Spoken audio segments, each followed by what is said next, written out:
Good morning and welcome to today's New York City Council hearing for the Committee on Transportation and Infrastructure. At this time, we ask that you silence all electronic devices, and at no time are you to approach the dais. If you would like to sign up for in-person testimony or have any other questions throughout the hearing, please see one of the Sergeant-at-Arms.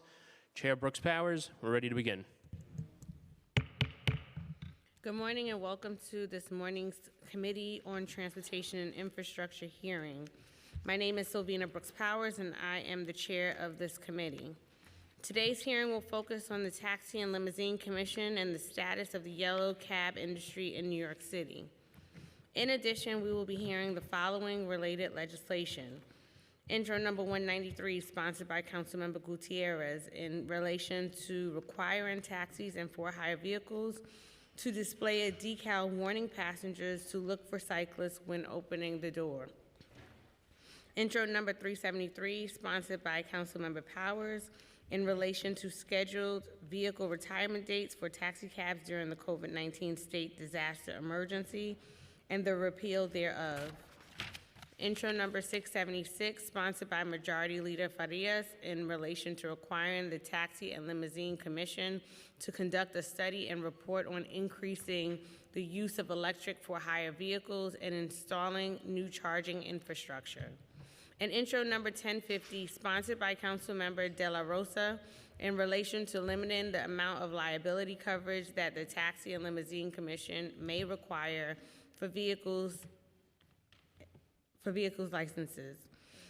Proposed Reso 80A, also sponsored by Majority Leader Farias, on the New York State Legislature, calling on the New York State Legislature to pass and the New York State Governor to sign legislation that would create a surcharge for hire vehicles that would go towards funding the expansion of wheelchair accessible and all electric FHVs. The TLC, created in 1971, included medallion taxi cabs, for-hire vehicles known as FHVs, commuter vans, and paratransit vehicles. Over the last decade, the landscape has dramatically changed with the introduction of mobile application-based for-hire vehicles in the city. From 2011 to 2024, for-hire vehicles increased from 39,700 to approximately 108,000, putting immense pressure on our yellow taxis. App-based FHVs and the emergence of new technology has increased competition for trips in the city, leading to a decrease in the number of medallion taxi trips in the city and revenue earned by drivers. Since 2014, there has been a rapid decline in taxi medallion values from a peak of almost $1 million to a median sales price of approximately $120,000 as of September 2023. The large decline in medallion values, coupled with the decrease in total fares collected, has continued to cause severe financial hardships for many taxi medallion owners. As a result, many drivers, owners, and advocates have called on the city for help.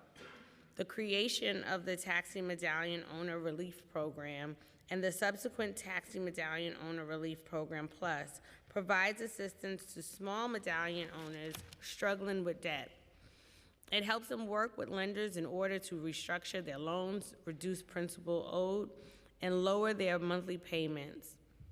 As I have talked with drivers and owners, many have stated that the programs are simply not enough to address the mounting debt faced by medallion owners.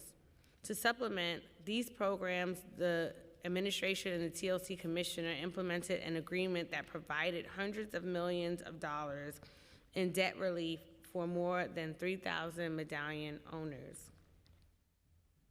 In addition to this, the recent COVID-19 pandemic further drove daily trips and driver revenue. Although medallions are coming out of storage, monthly data reports released by TLC indicate that the number of unique yellow taxis on the road as of July 2024 are still 24% lower than their pre-pandemic levels. More recently, on January 5th, 2025, MTA launched its congestion pricing program in the city, requiring that yellow taxis be charged an additional 75 cents per trip when driving in and out of the congestion relief zone, which includes all roadways south of 60th Street with minor exceptions. Under this program, taxi drivers and for-hire vehicle drivers pay additional tolls when they drive into these areas, which are passed on to customers in the form of increased fares. These have not been easy years for drivers and owners of taxi medallions. That is why we convened this hearing, to hear drivers' concerns and understand how we can address them in an effective way. Today, along with the topics discussed above, we will be delving into a wide variety of topics pertaining to the TLC, including TLC's electrification efforts, yellow cab retirement, TLC's decals for drivers in regards to cyclists, Uber's partnership with yellow cabs, insurance requirements for vehicles, and other major issues in the industry. In particular, I want to better understand the potential impact of limited personal injury protection or PIP requirements currently mandated by TLC, and the effects that would have on drivers, passengers, pedestrians, and all New Yorkers. I will now allow the sponsors of intros number 193, 373, 676, and 1050 and Reso 88 to speak on their legislation. I'll now ask Majority Leader Farias to provide her opening statement. Thank you, Chair Majority Whip Sylvana Brooks Powers. Good morning, colleagues. I'm pleased to have Introduction 676 heard and discussed at today's hearing, a bill that advances New York City's commitment to sustainability and cleaner transportation. As we push for a greener, more resilient city, we must prioritize the electrification of our for-hire vehicle fleet, while ensuring the necessary infrastructure is in place to support that transition. This bill directs the TLC to conduct a comprehensive study on the costs, challenges, and opportunities of expanding electric for-hire vehicles in New York City. It also requires a report with concrete recommendations, including incentive programs to encourage drivers and companies to transition to EVs, strategic locations for new EV charging stations to ensure accessibility and efficacy, and targets for ensuring and issuing EV licenses and expanding the charging infrastructure. Additionally, TLC will be required to report twice a year on progress towards these goals, ensuring accountability and a data-driven approach to electrification. The transportation sector is one of the largest contributors to New York City's carbon emissions, and transitioning for-hire vehicles to EVs is a critical step in meeting our climate goals. For-hire vehicle drivers need support and incentives to make this switch. Many of them, especially independent drivers, face financial and logistical barriers when considering an EV. This study will help us understand how the city can make the transition easier and more affordable.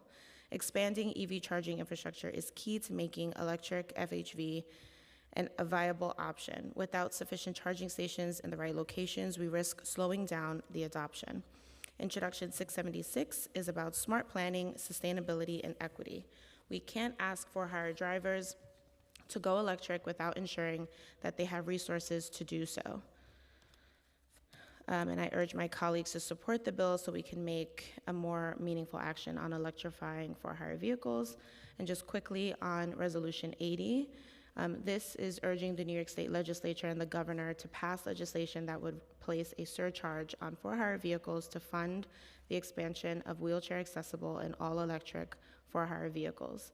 As a city that prides itself on being inclusive and environmentally conscious, we must take meaningful steps to ensure equitable and sustainable transition options for all New Yorkers.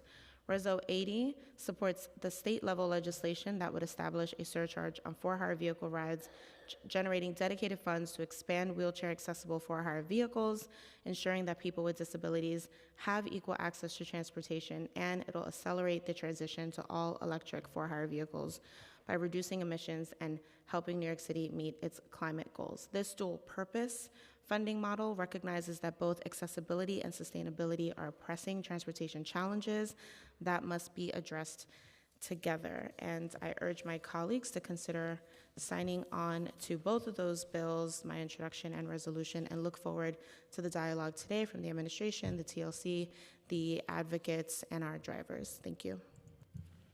Thank you. And before we begin, I would like to thank my staff and committee staff for their hard work. Kevin Katowski, Senior Policy Analyst, John Basile, Senior Policy Analyst, Mark Chen, Senior Counsel to the committee, our new counsel, Elliot Heisler, Adrian Drapal, Senior Financial Analyst, Julian Martin, my Policy and Budget Director, and Renee Taylor, my Chief of Staff. I will ask that if you have a phone on in here that you turn it off. Any disruption, you will be asked to leave the chamber.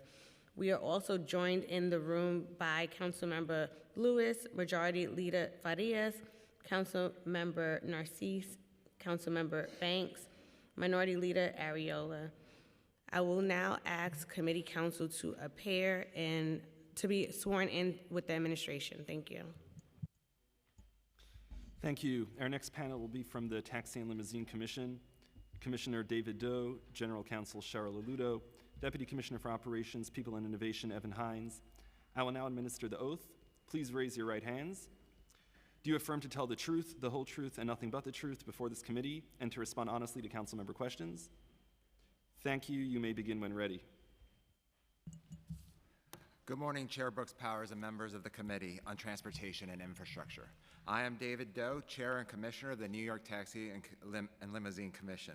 I'm here today with the General Counsel Cheryl Aludo and Deputy Commissioner for Operations, People and Innovation, Evan Hines. Thank you for the invitation to provide an update on the city's taxi industry and start a dialogue on a set of bills on the agenda.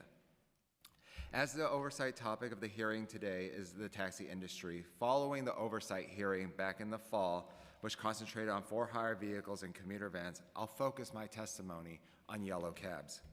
In recent months, yellow taxis have reported about 3.7 million trips each month. This represents a steady increase from the previous post-pandemic months. In fact, the 3.8 million trips completed in October 2024 were the highest since early 2020. Taxi trips overall are at about 50 to 55% of pre-pandemic levels. Even before 2020, taxi trips were on the decline, with 11 to 13 million trips completed each month in 2015 and 6 to 8 million completed in each month in 2019. So while the longer trend in taxi trips has been one of significant decline, there are hopeful signs in the recent trip increases. Similar positive trends are evident in other taxi-related data, including the numbers of drivers and vehicles on the road each month. Working drivers, working vehicles, and vehicles not in storage have all been on a consistent rise, all hitting post-pandemic highs in recent months. For example, 9,768 taxis completed a trip in December of 2024, which is the highest number of active taxis since the 11,315 that completed a trip in March of 2020. Industry revenue is also on the rise, with hourly and monthly gross revenues for taxi drivers even exceeding 2019 levels thanks to the taxi fare increases TLC adopted in 2022. Industry fare box revenue is now consistently at about $3 million per day, up over 40% from the fare increase. In sum, while there are fewer trips than in 2019, there are also fewer drivers and vehicles, and each trip has more revenue potential. So on average, those who are working are earning more than they did in 2019. While it's still far too early to make an assessment on the impact of congestion pricing on the taxi industry, the early data is hopeful. With taxi trips up about 10% in the first week, it was in effect compared to the same week in 2024, which is consistent with the general upward trend of taxi trips before congestion pricing went into effect. As we continue to monitor the data, we may see that some people are choosing to take taxis rather than their personal vehicles in the central business district. Reduced congestion allows taxis to complete more trips in shorter times. The general increase in taxi trips is strong enough to overcome the impact of the small additional surcharge, or most likely some combination of these factors. TLC will continue to analyze the impact of congestion pricing on the taxi industry and all of our licensed industries as more data continues to accumulate. And we will continue to show that data and all the data that I've mentioned today on the TLC Fact Book so that the public can monitor the industry trends and impacts for themselves. Perhaps the most impactful recent issue for the taxi industry has been wheelchair accessibility.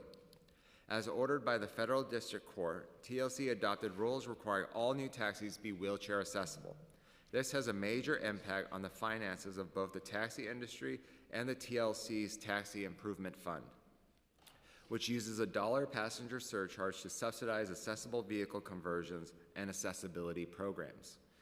As more taxis become wheelchair accessible, which is of course a good thing, TLC has to make difficult decisions about how to allocate limited TIF funds to more efficiently and effectively to improve wheelchair accessible vehicle service and make sure we meet the court-imposed deadlines for 50% of the taxi fleet to be accessible. We will continue to work with stakeholders from the taxi industry and the disability community to determine how we can increase accessibility while ensuring the continued economic viability of the industry. This brings us to the bills on the agenda. I'll start with Intro 193.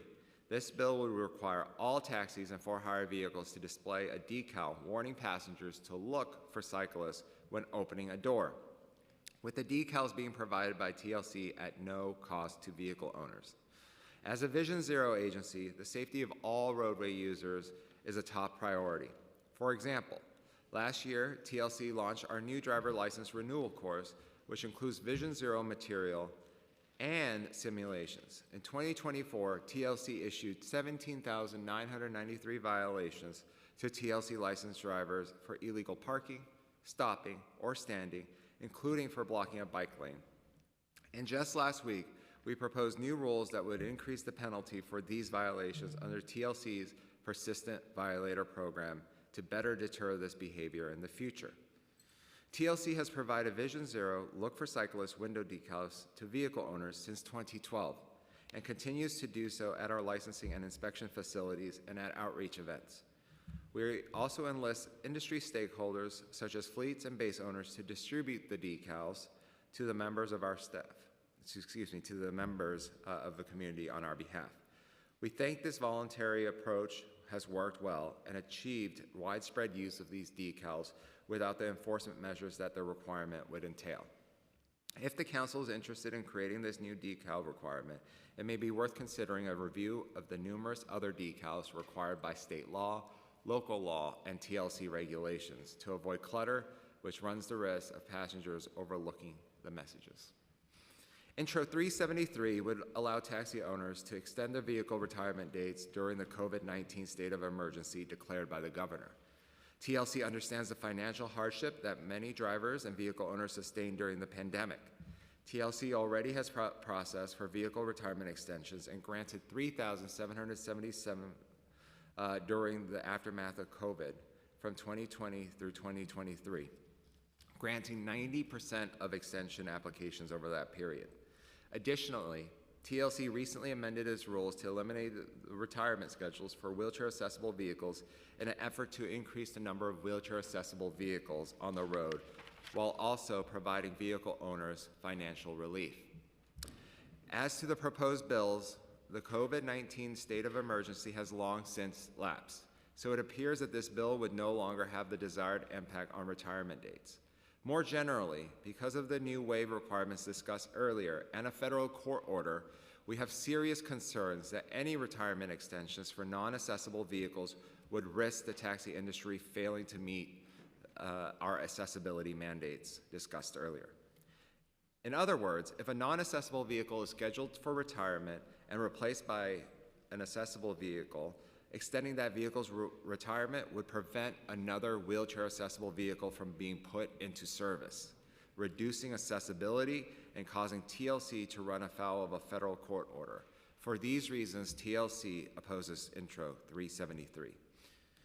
Intro 676 would require TLC to conduct a study and issue a report on the costs and challenges of electrifying the TLC licensed fleet. TLC's Green Rides initiatives adopted in October 2023 requires high-volume for-hire services, currently Lyft and Uber, to dispatch 100% of trips to electric vehicles or wheelchair-accessible vehicles by 2030, with annual benchmarks increasing until then. I'm proud to note that more than a year ahead of schedule on this effort, by the end of 2024, about 20% of trips that were dispatched were EVs or wheelchair-accessible vehicles, outpacing the 15% required in 2025. But I recognize that we have a long way to go, and as a city and as a country, in electrifying the transportation sector, especially when it comes to charging infrastructure. An all-of-government approach, along with private investment, is needed to ensure that infrastructure keeps up with demand. To help inform our public and private sector partners, TLC has recently published 2 electrification reports. The first in 2022, called Charged Up, and the latest, called Electrification in Motion, released in September 2024, with the most recent report developed after Intro 676 was introduced with a deliberate eye towards many of the questions that the bill would direct TLC to address. Electrification in Motion analyzes data generated by the fleet of more than 10,000 EVs now performing trips and documents the rapid expansion of charging investments since the Green Rides initiative launched. As discussed in the report, Green Rides is already having its desired effect by spurring new charging infrastructure, including more than 200 new fast chargers stalls from Tesla, Revel, a DOT fast charging site in the Bronx, and an upcoming dramatic expansion of the DOT's curbside Level 2 network in the neighborhoods where TLC drivers live. As documented in the report, while not an infrastructure provider, TLC has worked closely with the public and private sector partners, including other city agencies, Con Edison, the Port Authority, and companies like Tesla and Revel. We will continue to advise them on how best to ensure the charging infrastructure keeps pace with TLC licensed EVs, including by sharing data where appropriate, especially with other city agencies like DOT. To this end, alongside the report, we published a new interactive driver residence map that partners can use to inform their plans for new charging. We hope that voluntary reports TLC has published, in addition to the EV metrics posted on our fact book, tools like the interactive driver residence map and the analysis of EV infrastructure in our annual license review report and the analysis of EV driver expenses in the expense report we recently commissioned address many of the concerns raised by 676. But we would be happy to further discuss how TLC can even be more transparent about the EV landscape as it relates to TLC licensed vehicles. Lastly, Intro 1050 would prohibit TLC from requiring licensed vehicles to have personal injury protection, also known as PIP, or no fault. Coverage in the amount of greater than state law, effectively reducing PIP coverage from $200,000 to $50,000. In the late 1990s, TLC adopted insurance requirements that exceed the minimum levels set by the state as part of a broader effort to address safety in the for-hire industry. In our view, these higher no-fault limits ensure all roadway users, drivers, passengers, pedestrians, cyclists are quickly and adequately compensated in the event of an injury-causing crash, especially when the injuries are significant or involve claims from multiple people. Additionally, we think the higher coverage is appropriate for TLC licensed vehicles, which are largely used as full-time for-hire vehicles by professional drivers as compared to other locations in New York and elsewhere in the U.S., where drivers are more likely to be part-time.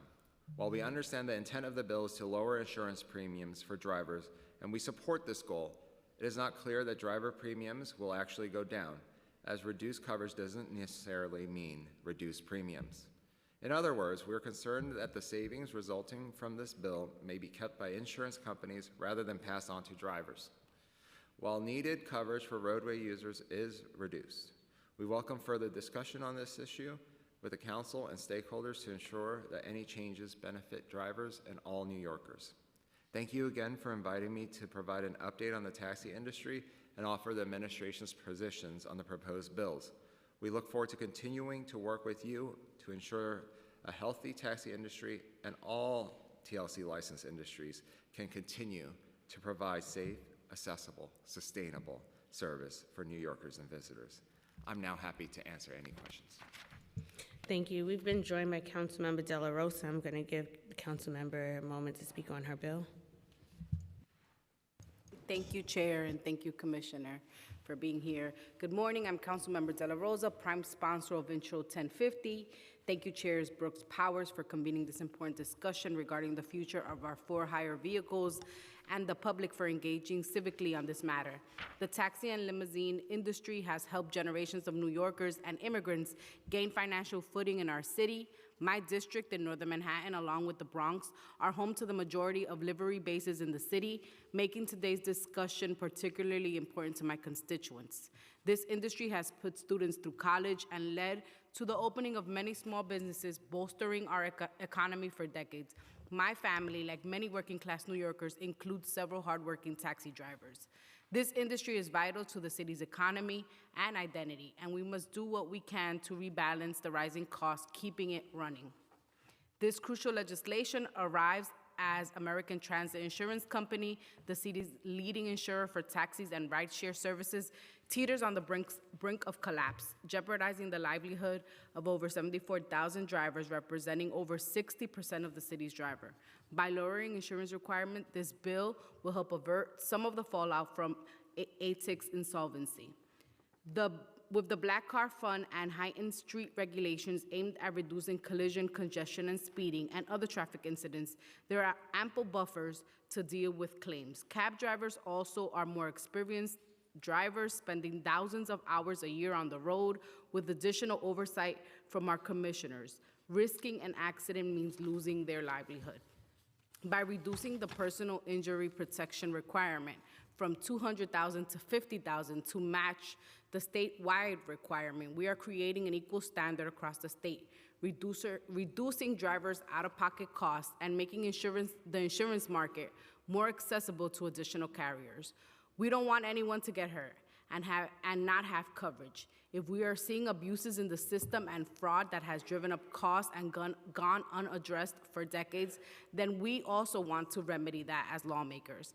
I acknowledge that this will not be a magic remedy to the serious issues plaguing the industry. It is one tool in a toolbox that must include fixes from the state legislature and reinvestments in the industry from all partners. New York City is famously associated with taxi cabs. Today's conversation intends to take stock on this industry that has significantly changed since the insurance requirement was last raised, as you said, to $200,000 in 1998, as well as ensure the city's culture and economic icon is a strong standing to continue operating safely. Thank you, Chair, for the opportunity.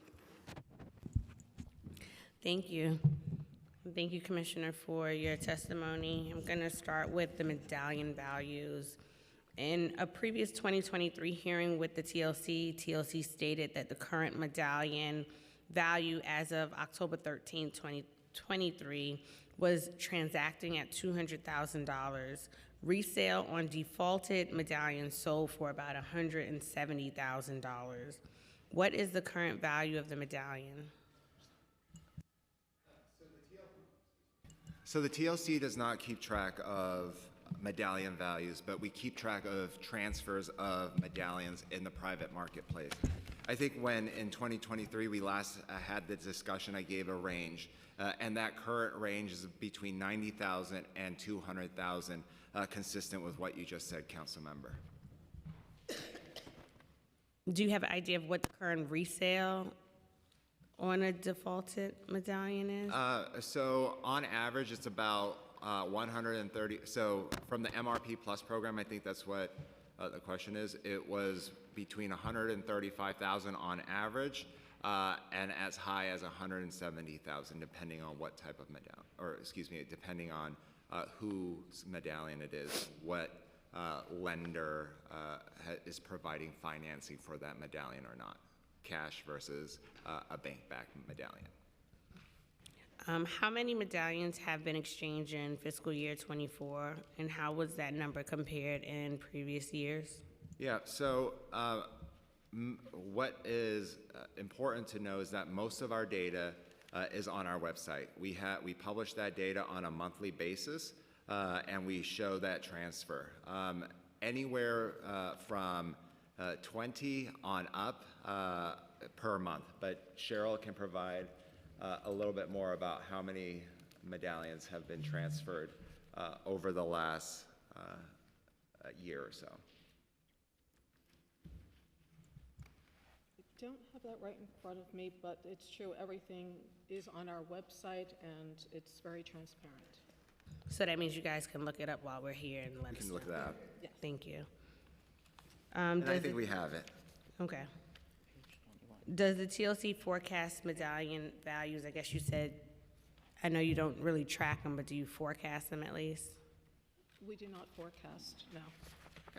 So, Councilmember, again, based on the sensitivities around the medallion crisis about 6 years ago, TLC does not have in its practice to forecast or say what medallion values should be. Really, our job has been to support a healthy stability of the overall market, and that's why we introduced the MRP Plus and the MRP programs that provided debt relief to a variety of owners of medallions. Where is it? Okay, so so just to go back to your question on transfers, in calendar year 2023, there were 777 transfers of medallions, and in calendar year 24, there was 1,003.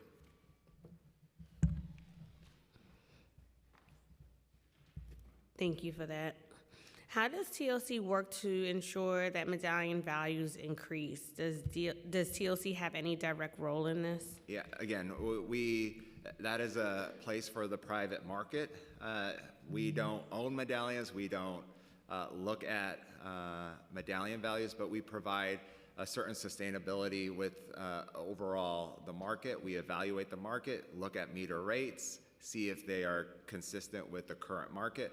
But in terms of medallion values themselves, the TLC does not play a particular part in that. Thank you. Going into the Taxi Medallion Owner Relief Program, the TLC Owner Driver Resource Center assists in the administration of the Taxi Medallion Owner Relief Program, also known as MRP, and the Loan Guarantee Program, or MRP Plus. These programs both provide debt relief for eligible medallion owners. Since its inception, how much money has been provided to owners in the MRP and MRP Plus programs? And can you give us a breakdown of the funding for each program? So we are incredibly proud of the MRP and MRP Plus program. It has done wonders to change many driver and owners' lives. Over the last 2.5 years, the program in total has provided over $471 million of debt relief for our drivers and our owners of medallions who own 6 or less medallions. That broken down is about 2,367 medallions that were supported through this program, and over 2,034 medallion owners. There was about $65.7 million of city grant funding that were provided to incentivize participation in this program. And then there is a $50 million reserve fund to support the overall ongoing costs of the program.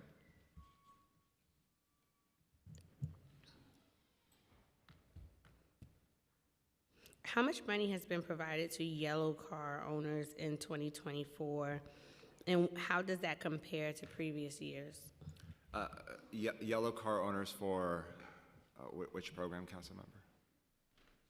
For the same Taxi Medallion Owner Relief Program. Okay, so for MRP it was 71 million. For MRP Plus it was 400 million. I'm sorry, can you repeat that? Sure. MRP 71 million. MRP Plus is 400 million. And the average amount of debt relief was about $200,000.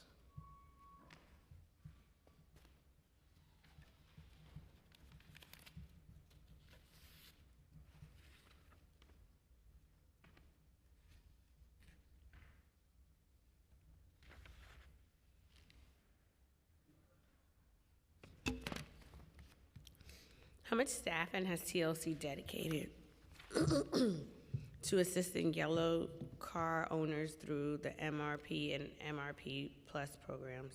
So we have a owner-driver resource center that works with a variety of different nonprofits, including NILAG, which is a legal provider, to support the ODRC. There are 4 staff members that are dedicated to the ODRC, plus an assistant commissioner.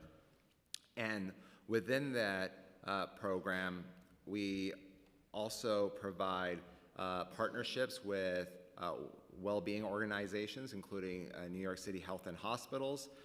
We provide financial literacy help, and then also legal help as part of the program. And so within the program, there's 3 to 4, actually 4 plus the assistant commissioner, including the assistant commissioner, and then a variety of different organizations that provide direct support and referrals for our drivers. And Commissioner, since the program's inception, how many owners have applied for the debt relief? Through the program, there were over 4,000 drivers that have gone through the ODRC for a variety of different things, to see if they qualify for the program or for other assistance that we provide at the ODRC. But within the program itself, we provided assistance to 2,034 owners. And in terms of those owners who have applied for assistance through these programs in 2024, how does it compare to previous years? Well, so the program has sunsetted as of April 2024, but a majority of applicants came in around September of 2022. Then we provided continued support to assist different individuals who may have had their lender not participate initially, and then we assisted them through that process and then closed it in April of 2024. For some people who were still behind, we had a closing date of 12/31 of last year. And so we helped everyone who was able to get their lender on board by that time. And that was the promise that I made to the industry. And when the program was up and running, what were some of the common reasons for denial, if any? The biggest one was that their lender did not want to participate. So we provided an incentive of $30,000 and a city-backed guarantee to support the industry and the loans, and we backed it. And so for many of our medallion owners, they no longer had a personal guarantee on their mortgage, their assets, or other things, right? The city took that on. Unfortunately, some lenders were a little greedy. Like they wanted more, and they did not want to participate in this program. They wanted to go after the assets of some of our owners. How many taxi medallions were foreclosed on in 2024?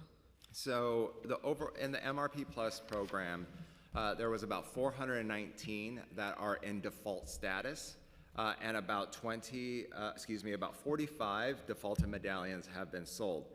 And so that is in the MRP Plus program. You said 45? 45 in the MRP Plus program. 419 that are defaulted 90 days or more. And so that's just in the MRP Plus picture. And we always anticipated that people who participated in the MRP program would walk away from the medallions once the city took on that guarantee. In the overall market, I'll have Cheryl discuss medallion foreclosures. Sure. Transfers that were based on foreclosure for fiscal year 2024, 300. If you go by calendar year 2024, it's 433. And this information is provided online, and the latest data will be reflected in our newest Office of Financial Stability report. Thank you. Shifting to the eHail program, the TLC is operating an eHail program for passengers to use TLC licensed apps to hail yellow and green taxis.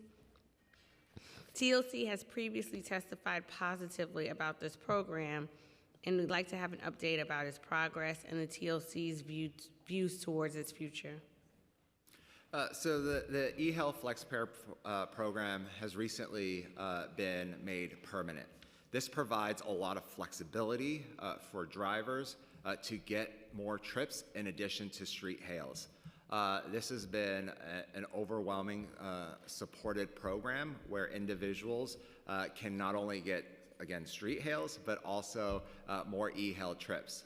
As a total, depending on the month, now e-hail trips incorporate about 5 to 10% of all taxi trips. And so this is a good thing for the industry to have more opportunity to make more income and to provide more flexibility for many of our individual drivers. Have you done any further analysis on e-hail's effect on driver revenue? Yeah, so overall, right, with the meter rate increase and with overall more options for drivers, since the meter rate increase in 2022, fare box revenue for drivers have increased up to 40%. So from your vantage point, do you feel it's improving the situation for drivers? I think it is.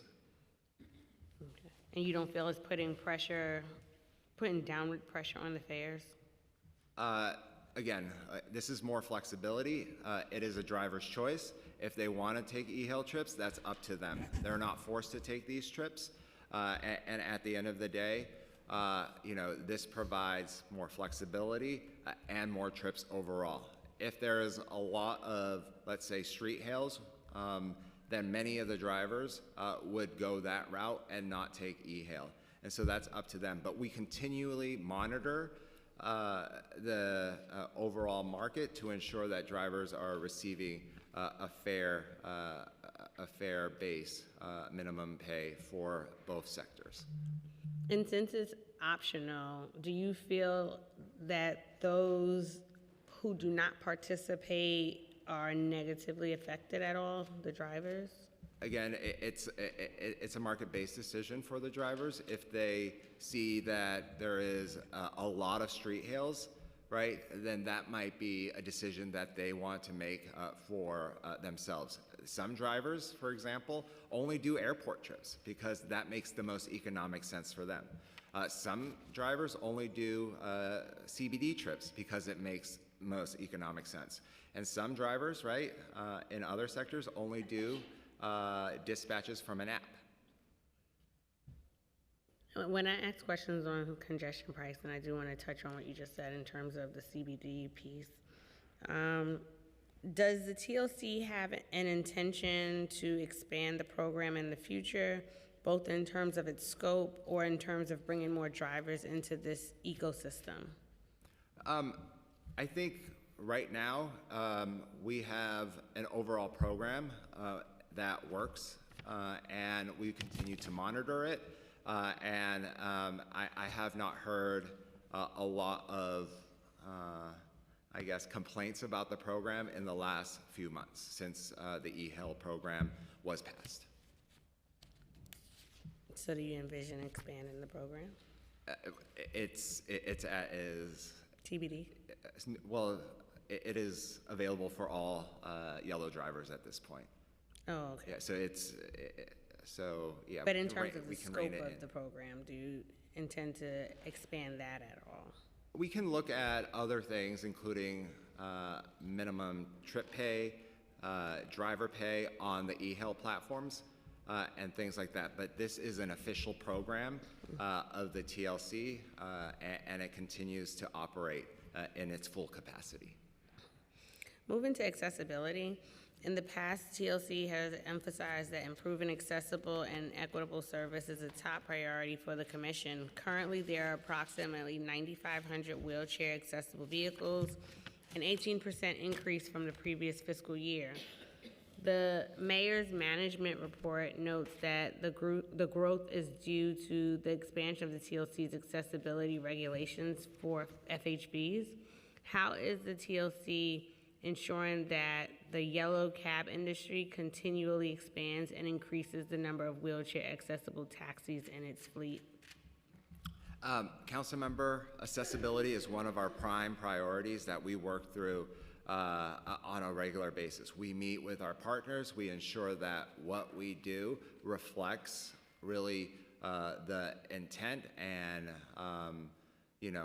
with support of our advocacy communities. We work with them on our most recent regulations, and we continue to work with them moving forward. We are very proud that we're close to the 50% mandate of active taxis, and we likely will meet that in March of this year. Right now, the yellow fleet is at 44.8%, which roughly is about 4,235, a little bit more. And then on the other side, the FHV industry, there are 7,571 wheelchair accessible vehicles. And so right now, the incentive on the FHV industry is that the only way to get a TLC licensed vehicle is to get a wheelchair accessible vehicle. And so we truly believe that the structures and the incentives that are in place are strong enough to help with the conversions. And we're looking at the TIF funds and then also altering some of those incentives to provide more upfront monies to help with conversions on the yellow fleet as well.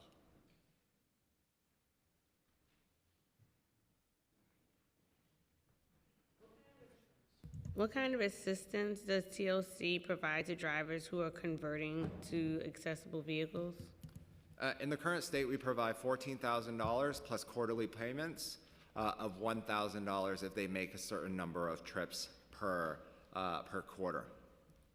In addition to that, currently, and I say currently because a lot of these things are in consideration to be changed, drivers who drive a wheelchair accessible vehicle also receive a $1 incentive per trip. And so there's also, well, overall, those are the incentives in place to help drivers convert and take trips that are wheelchair accessible. Overall, we've seen a faster adoption of accessible vehicles in FHVs than yellow cabs. What is the cause of this disparity? What problems do yellow cab owners encounter when converting to the wheelchair accessible vehicles? Yeah, like I said in my testimony, council member, the yellow industry is only 50% recovered, right? Where the FHV industry by revenue is recovered completely, and by trips about 90 to 95%. And so there are some industry dynamics in the yellow sector that I continue to evaluate and look at. In addition, within our rules, we have also made sure that on the FHV side that the waves are also ADA compliant. Previously, that was not the case. And so we're continuing to make sure that there are more options out there and more consistency within the regulations so that there are more converters.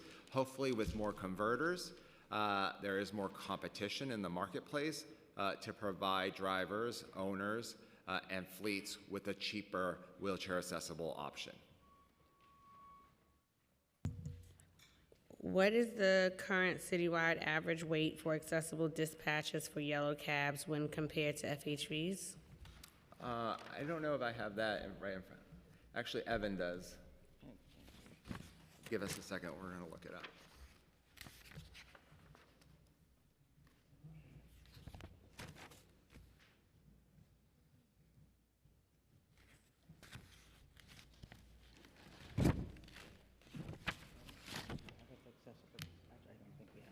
Go ahead and put.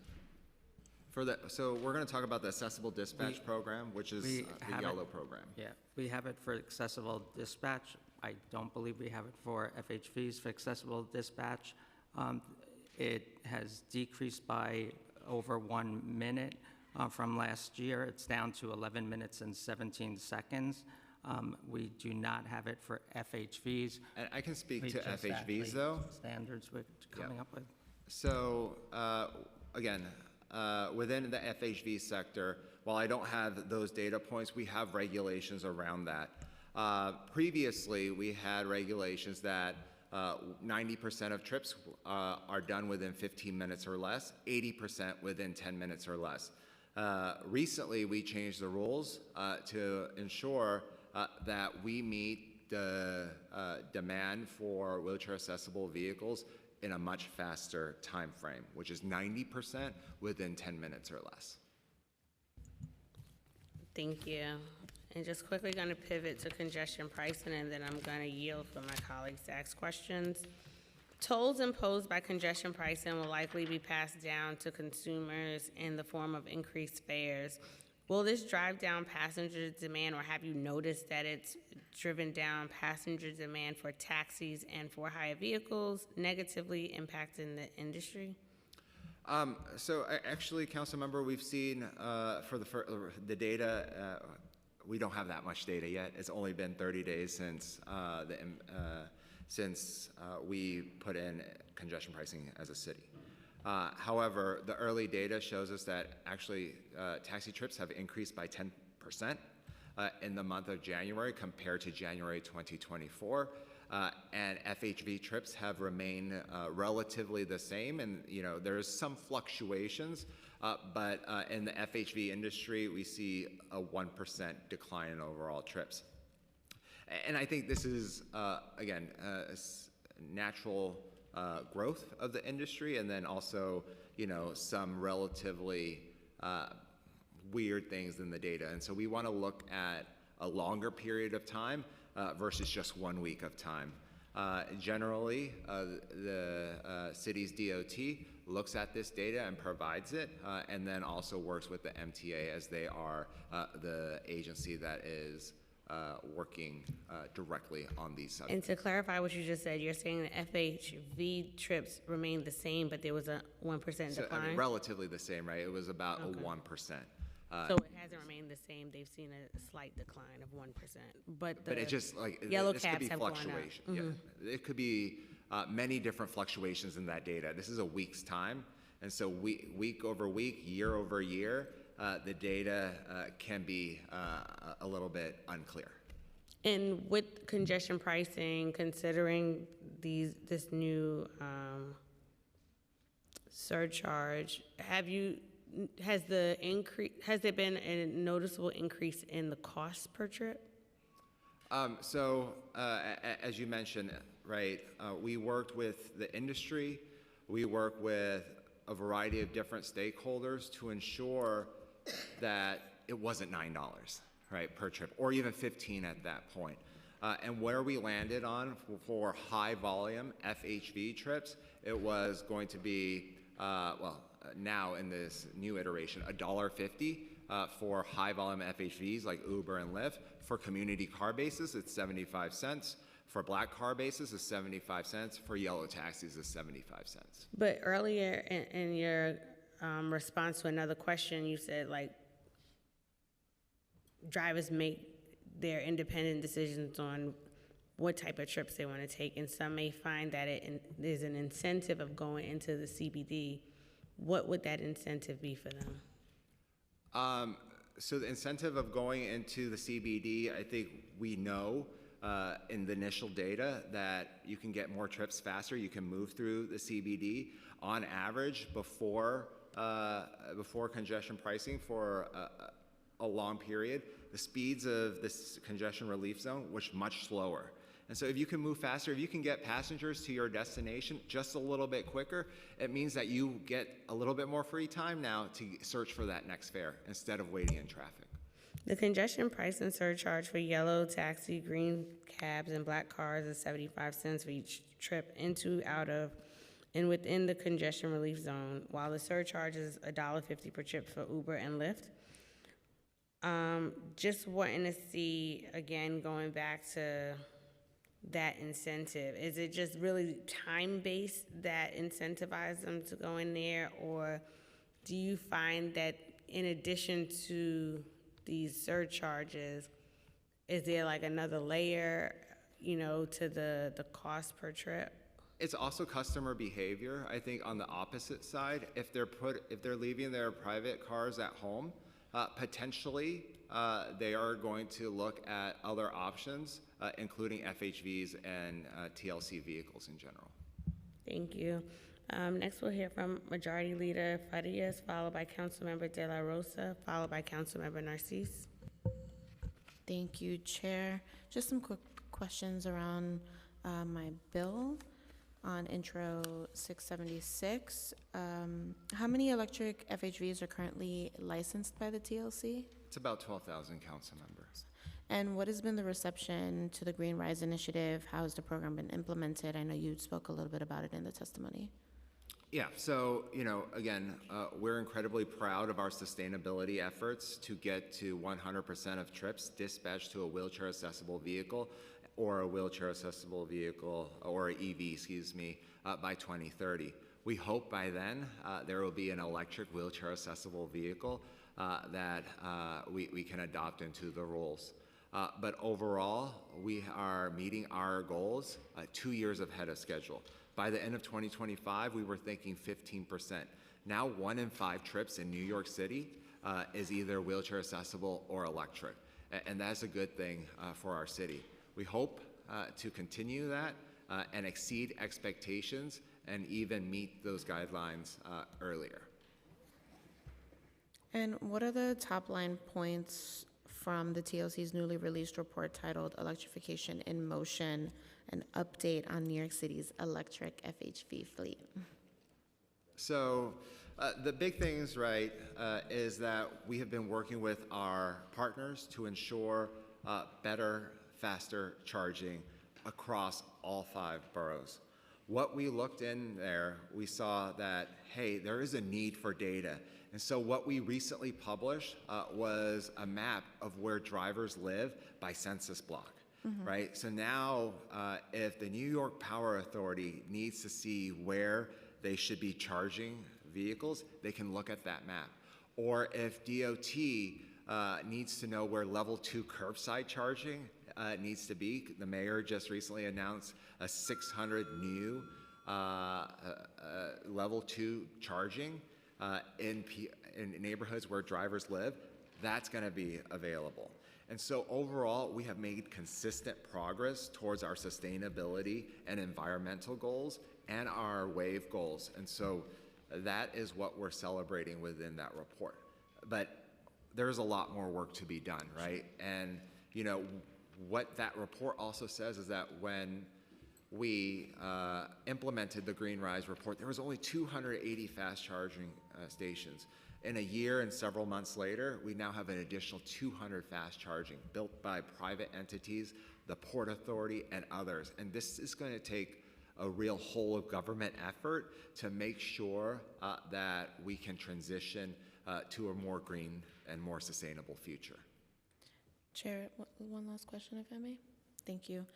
And then what is TLC doing right now to study how to bring wheelchair-accessible electric vehicles into the market? Have you considered conducting a Taxi of Tomorrow-like competition to promote the development of wheelchair-accessible electric vehicles in the U.S. market? Yeah, we have engaged with a variety of different manufacturers, with medallion owners, to really look at what the future of wheelchair accessible electric vehicles are.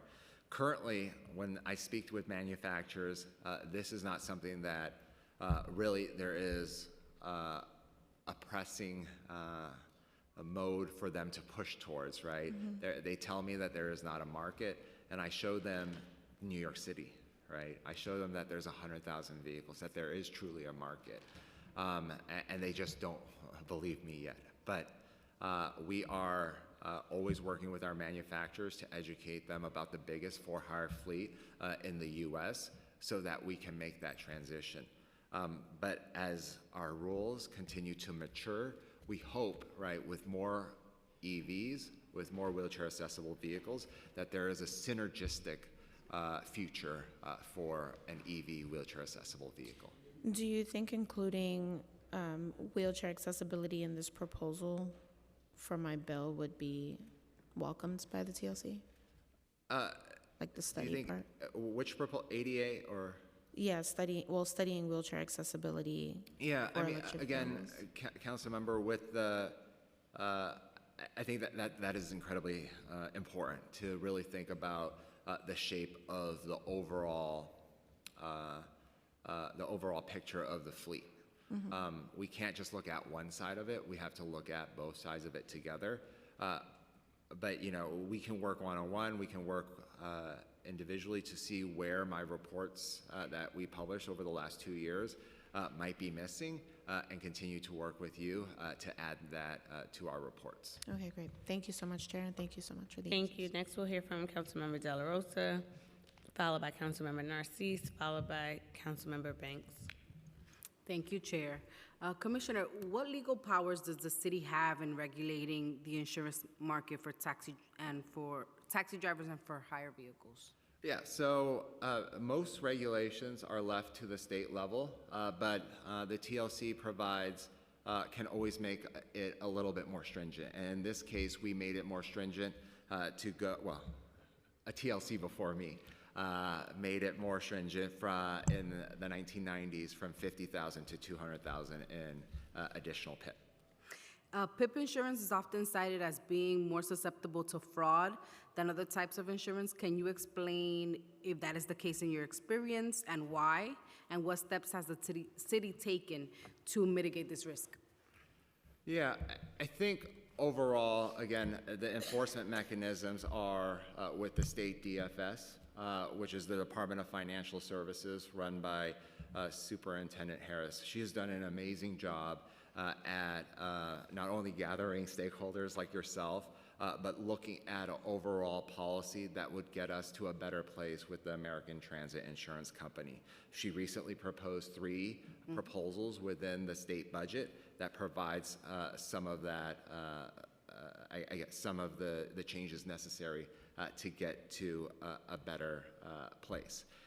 And so we support that. I think if you can repeat your specific question one more time, Councilmember. My question is, what steps has the city taken to mitigate the risk of fraud?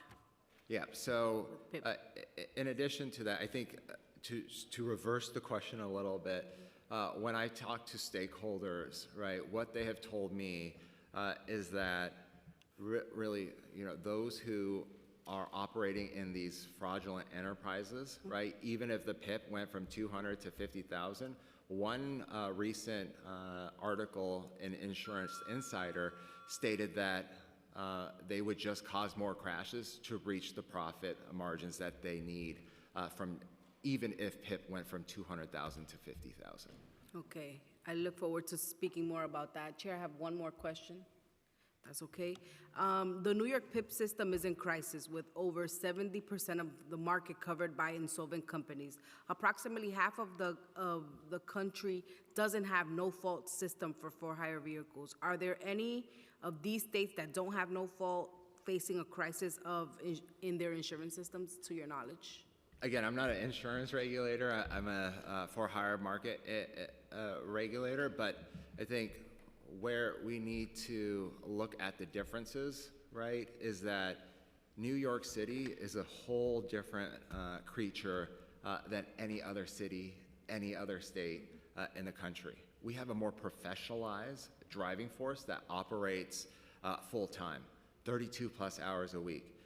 Many other cities, especially outside of New York City, really operate in a different manner. They operate as gig workers, part-time.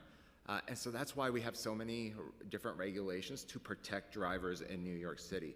For example, minimum driver pay.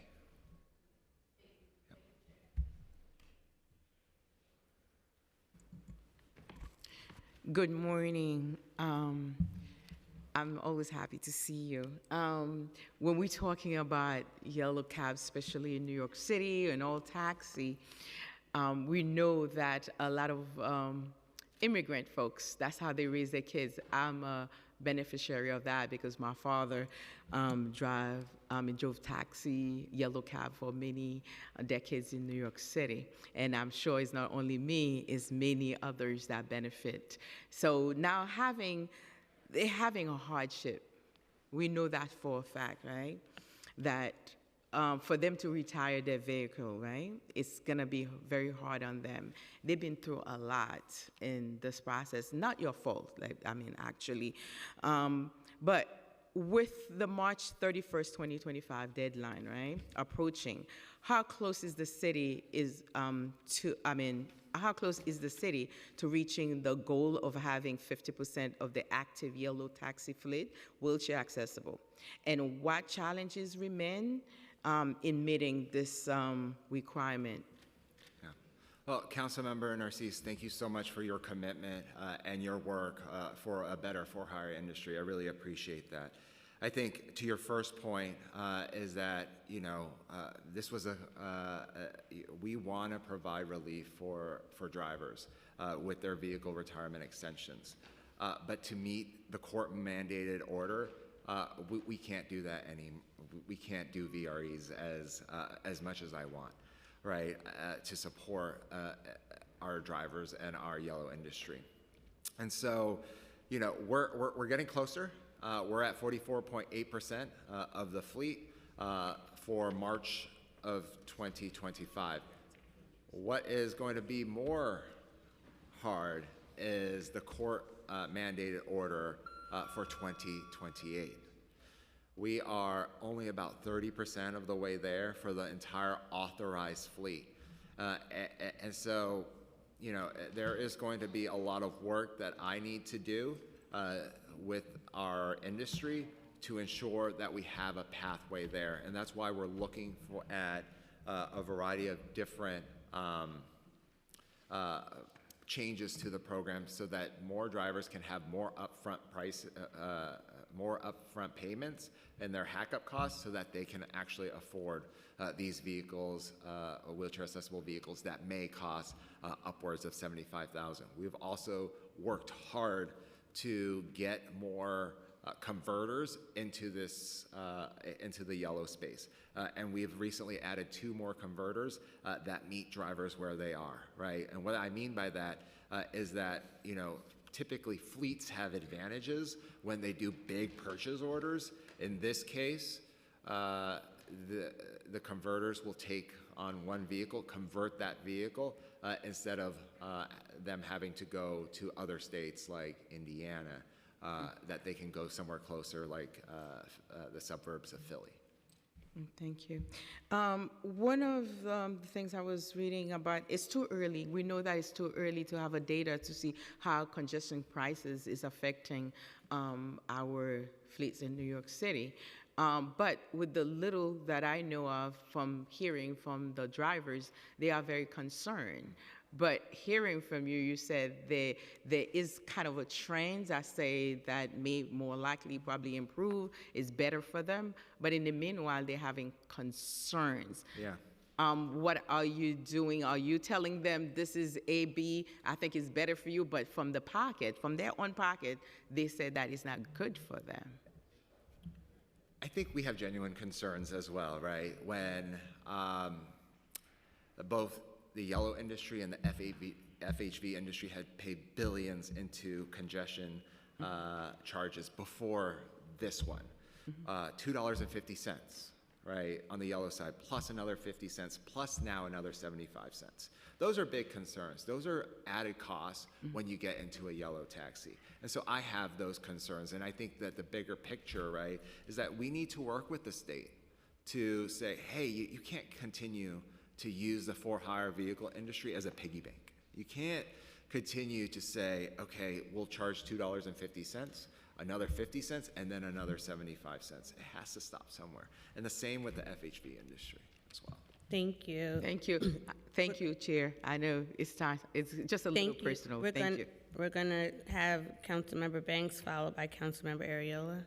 Thank you, Madam Chair, and Commissioner, and to the rest of the staff members for your testimony. When it comes to medallion value and financial viability, with the value of taxi medallions having plummeted from over 1 million to a fraction of that, what measures are being taken to address the financial burden on medallion owners, many of whom are struggling with debt?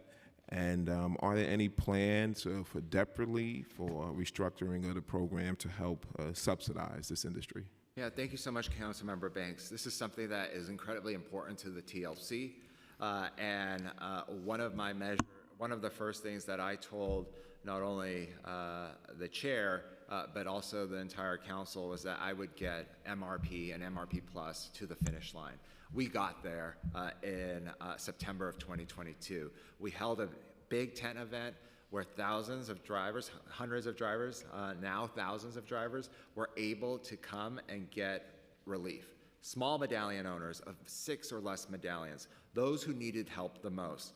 And we provided now over $471 million of debt relief. That's a good thing for New Yorkers, because where they were going to be was that their mortgages, their homes, their private cars were going to be taken away from them. But through this program and through the work with the council, we were able to say, okay, you know, you're a small medallion owner, you're struggling, let's get you some help. Let's get your payments down to $1,234 per month instead of, in some cases I heard, $5,000, right? Because a lot of our drivers still have to pay rent, a mortgage, So car true. payment, or other, sorry. No, I said so true. Yeah, and so we wanted to make sure that we can provide some relief, and further, that the bank couldn't go after them themselves, that they would come to the city instead. All right, thank you. Madam Chair, just indulge me a couple of more minutes. Thank you. Competition for the higher vehicles, the FHVs, and the ride-hailing apps. How does the Taxi Limousine Commission, the TLC, plan to level the playing field between yellow cabs and for-hire vehicles? Example, the Uber, the Lyft, the Curb, Revel apps. Given the significant regulatory and operational disparities, and are there plans to impose similar surcharges, regulations for the FHVs to support the yellow cab industry? Yeah. Like, as I look at the numbers, it concerns me that while the yellow industry has been recovering since the global pandemic, they were hit with a double whammy, like you said, right? With a medallion crisis in 2018, 2019, and then again with COVID-19. And so that's why we came up with the MRP Plus program. But to your question more specifically, how do we level the playing field? In recent months, we passed a regulation around FlexFare or the e-hail, where now trips don't just come from street hails. Right. They now come from other areas, including an app from Curb and Arrow. So that for the first time, FHV, the taxi industry, could now have that flexibility to compete on that same level playing field. But we also need to look at the overall picture, and I think that there has been certain trends that have changed. That street hail culture is not what it used to be, and so we have to also recognize that. But you know, from my numbers that I've shared today, I'm encouraged that people are seeing yellow as a prime opportunity to get them through and across our city. All right, thank you. My last question before we go to the second round, Madam Chair, so I can get these questions out? Excellent. Technology integration. What steps is the TLC taking to modernize the yellow cab industry and integrate it into the technology space? For example, are there plans to develop or support a unified app that allows passengers to hail yellow cabs as easy as they can book ride-hailing services? Yeah. I'm very proud to say that our yellow system is probably the most technologically advanced yellow system in the country. Not only does it have a TPAP technology system within the vehicle, but every single vehicle is connected to an app. Not a unified app, Right. but an app that works together. So Curb and Arrow work together. They're the most primary dominant apps in the industry. So when you get into a yellow taxi, you can either pay on your app, you can pair and pay, or you could do multiple things. In other jurisdictions, that just doesn't is not available. And so, we will continue to look at innovation in this space. We continue to work with the technology providers, the e-hail providers, to see what the next steps are. But part of it is providing Curb, Arrow, any other e-hail providers, just a little bit of flexibility so that they can innovate. Thank you. We've been joined by Councilmember Rivera. We'll next hear from Minority Leader Ariola. Thank you, Chair. We get a lot of thank you so much for coming to testify, and thank you for having such comprehensive answers. So we get a lot of complaints. I live right outside of JFK about taxi drivers being discriminatory when picking up wheelchair users, even though they are fitted for wheelchair accessibility. So what are you doing to prevent this discriminatory illegal practice? And in addition, for for-hire complaints, is the TLC planning to implement a procedure by which customers will be able to make a complaint for a for-hire vehicle when they refuse to pick them up after they accepted a ride? Because currently, as soon as they are they don't accept the ride, their name is taken from the app, so it makes it very difficult to make a complaint. And do you think that if someone does do this discriminatory act, should they then be able to pick up another person at the airport? Yeah, thank you so much, Councilmember Ariola, for that. This is something that is incredibly important to the mission of the TLC, and I thank you that it's important to you and your constituents as well. At the airport, right?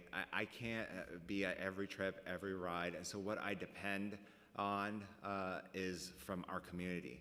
Consumer complaints, right, is something that is an incredible tool for our public. Last year, we had 17,000 consumer complaints from anywhere from refusals to overcharges to many other things. And so we would take that driver into accountability and provide enforcement on that.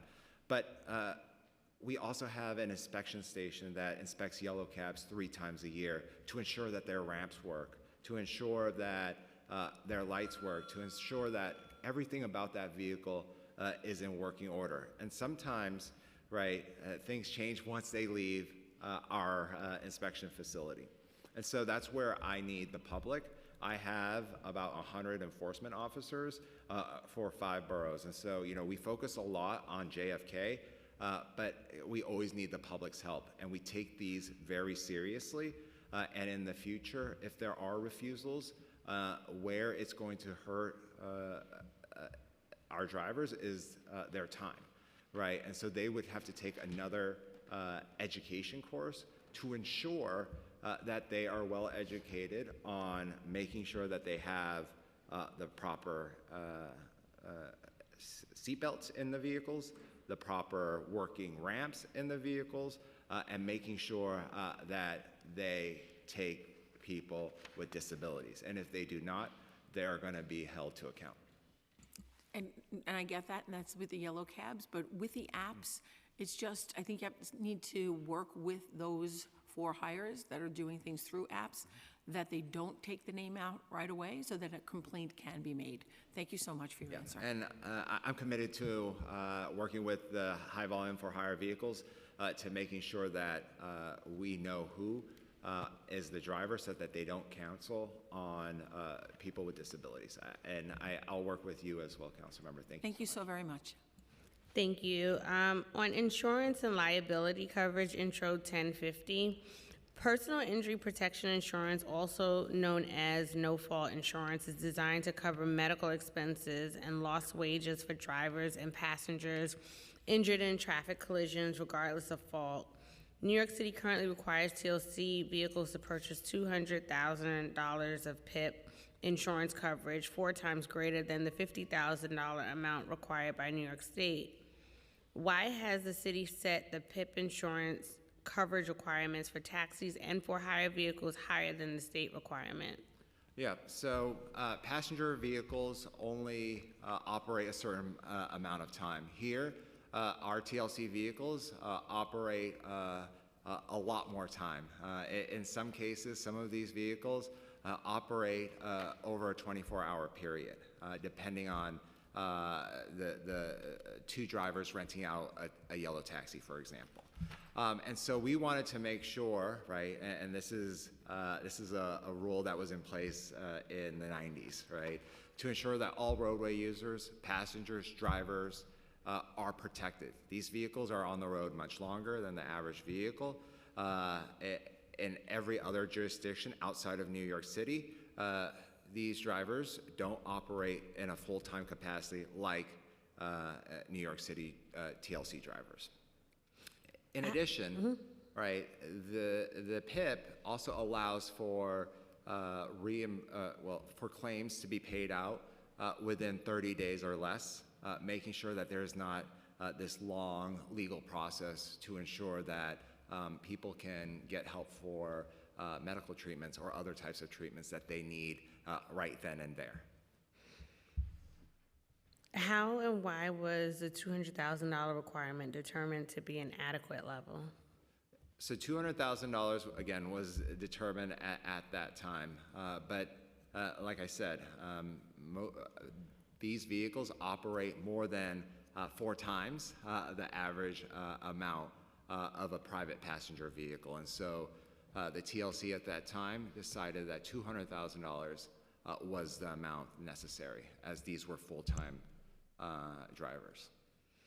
American Transit Insurance Company currently provides PIP insurance to 60% of for-hire vehicles in the city and has recently reported in financial filings that it is insolvent. They have suggested that the $200,000 premium has incentivized fraudulent insurance claims.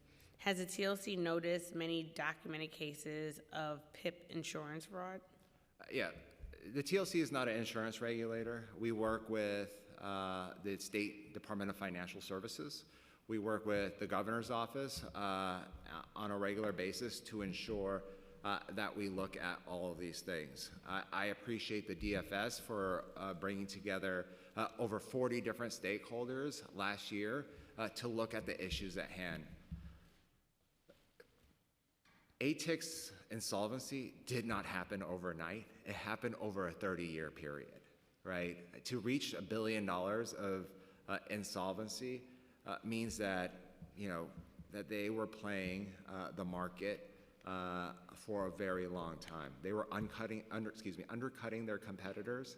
And so this is the first superintendent that is now saying, hey, enough is enough. I'm not going to pass the buck down the road, that I could have swept this under the rug, but she's not doing that. She's taking this head on.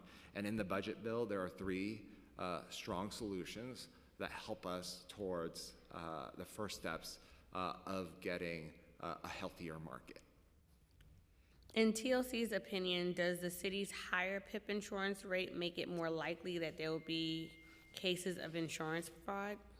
Again, I don't have the data to suggest one way or the other.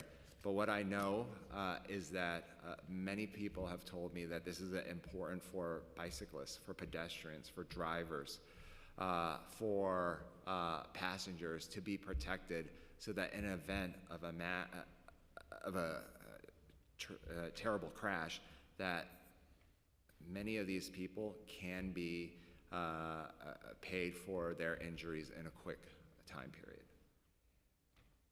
Does lowering the PIP insurance rate raise concerns that injured individuals will not be effectively compensated? Is the $50,000 coverage rate for injuries sustained in regular auto accidents sufficient in those cases? Again, I've asked for data around this from the insurance providers, from our other partners, and I haven't seen that. What we do know, though, is the basics of it. Is that if there is a crash that happens and there is 6 or more people that were injured, like our Herald Square crash on Christmas Day, right? We know that $200,000 could be enough to cover big crashes like that. And so I just, where I see the biggest potential is the what-if scenarios. Does TLC collect any data on PIP insurance claims in the city? We do not collect, again, we're not the insurance regulator, so we don't have that authority, but what we do collect is information on registration and insurance that every single one of our drivers have. And so they have to meet the minimum coverage requirements that we set out before their vehicle is approved to operate. So you have no line of sight in terms of how many claims exceeded the default $50,000 coverage rate? Yeah, again, we're not an insurance regulator, so we don't get that data. Does the TLC believe that the city's unique driving conditions warrant higher required coverage? Like I said, and I want to be completely, level-headed and not say which way we should go, but I think that drivers are full-time drivers, and so they are different than other types of drivers on our roadways, and so there might need to be additional coverage requirements for vehicles that operate on the roadways a little bit longer. If PIP insurance requirements were lowered, what would the savings look like for a typical driver? So from my conversations, I've heard that it could save 5% on an annual basis. Again, I haven't seen that data. I haven't seen from the providers telling me that. I've also heard from others that say that any decreases might be absorbed by the insurance companies, or any decreases might not be rolled on to back to the driver, right? But 5% can represent about $400 to $600 on an annual basis. If a pedestrian or a passenger gets injured in a taxi crash and coverage is lowered to $50,000, will the injured person have to cover injuries beyond $50,000 out of pocket? Again, I'm not an insurance regulator or insurance provider, so I can't speak on that. Okay. I'm going to allow Councilmember Banks to ask his final questions. Thank you, Madam Chair. When we talk about long-term vision, what is the long-term vision for the yellow cab industry in New York City? And how does the TLC plan to ensure that yellow cabs remain a viable and iconic part of the city's transportation ecosystem in the face of the ongoing challenges that they're facing? Yeah. One of, I think, the core values that I have for the entire industry is an industry that is, that serves, that is safe, that continues to provide people who need a for-hire vehicle an opportunity to get where they need to go in a timely manner. But within that, there needs to be accessibility, affordability, and safety for all roadway users. My biggest vision for the entire for-hire industry is that everyone is looking for a pathway to the middle class, right, looking for opportunity for their families, for their kids to go on to college, to buy their first home, to do what they need to do to live the American dream, and that's what I really have as a core value for this industry. Thank you. Congestion pricing. How is the TLC collaborating with city agencies such as the Department of Transportation to address issues like congestion pricing, the dedicated taxi lanes, and the other infrastructure improvements that could benefit the yellow cab industry? Yeah, I appreciate my partnership with Commissioner Rodriguez tremendously. He is someone who we remain in contact on a principal level on a regular basis. But we also have connections with the policy team, my policy team, and the DOT policy team to discuss the variety of different things. Things like taxi relief stands, right? Where do we need to put more taxi relief stands?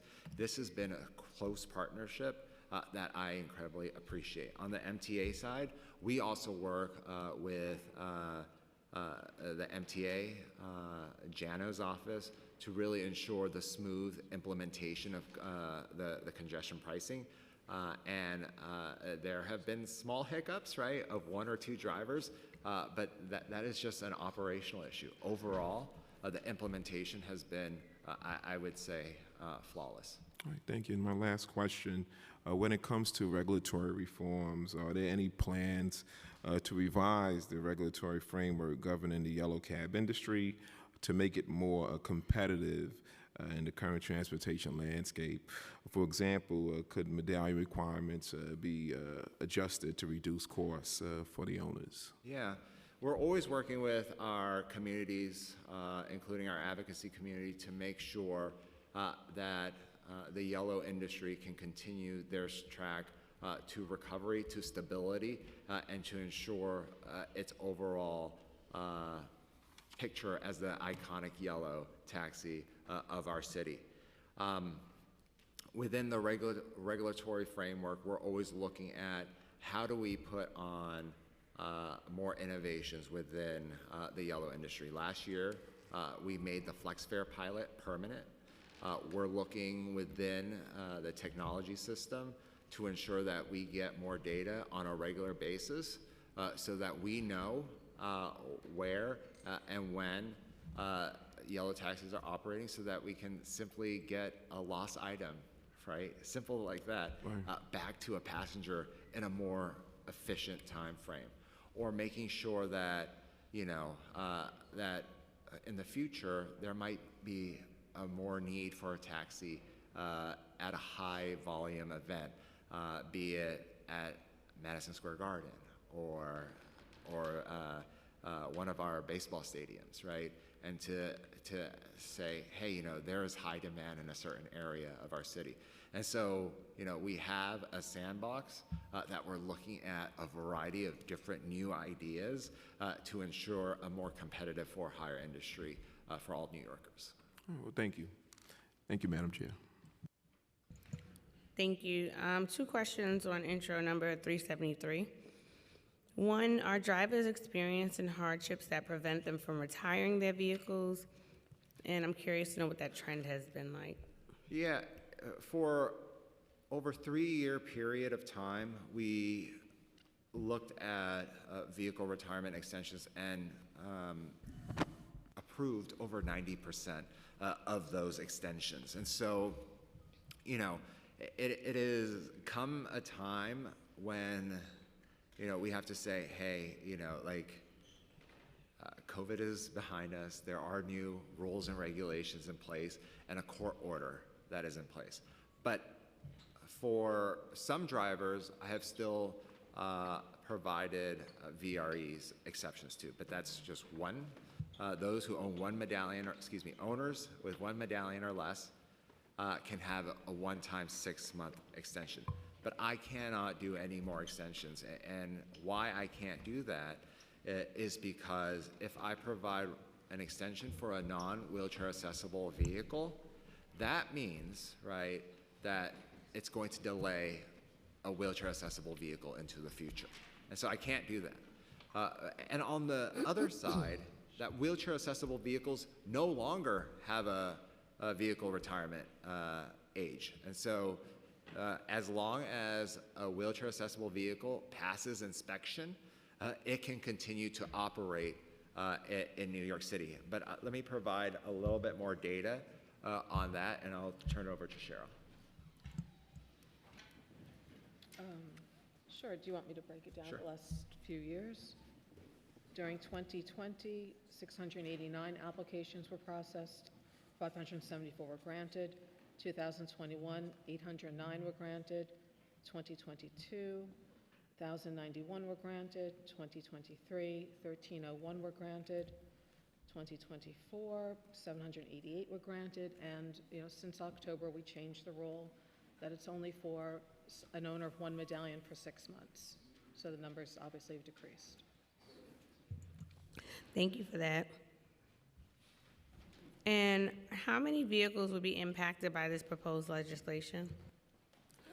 So there are 13,585 medallions, 4,000 500 of them are wheelchair accessible vehicles. Those can be kept on for as long as they can pass TLC inspection. And so if I did the math, it would be about 9,374.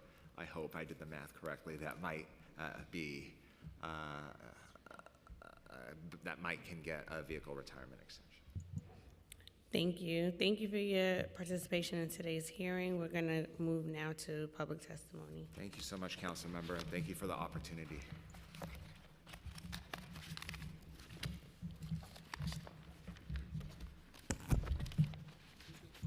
And we've been joined by PS 79 out of my home borough of Queens, hailing from Councilmember Palladino's district. Welcome, guys.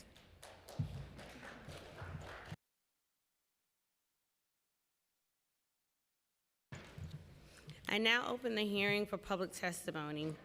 I remind members of the public that this is a government proceeding and that decorum shall be observed at all times. As such, members of the public shall remain silent at all times. The witness table is reserved for people who wish to testify.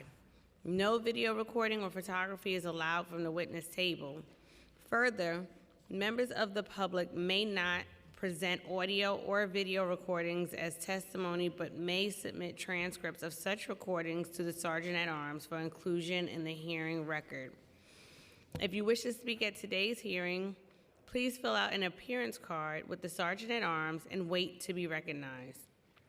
When recognized, you will have 2 minutes to speak on today's hearing topics: oversight, TLC, the status of the yellow cab industry; intro number 193, a local law to amend the administrative code of the City of New York in relation to requiring taxis and for hire vehicles to display a decal warning passengers to look for cyclists when opening the door; intro number 373, a local law in relation to extending scheduled vehicle retirement dates for taxi cabs during the COVID-19 state disaster emergency and the repeal thereof; intro number 676, a local law to amend the administrative code of the City of New York in relation to requiring the Taxi and Limousine Commission to conduct a study and report on increasing the use of electric for-hire vehicles and installing new charging infrastructure; intro number 1050, a local law to amend the administrative code of the City of New York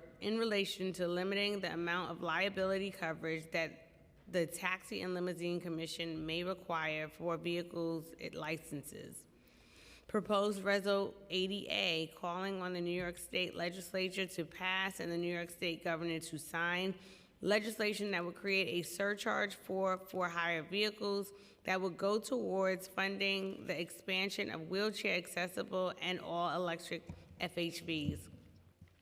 If you have a written statement or additional written testimony you wish to submit for the record, please provide a copy of that testimony to the Sergeant-at-Arms.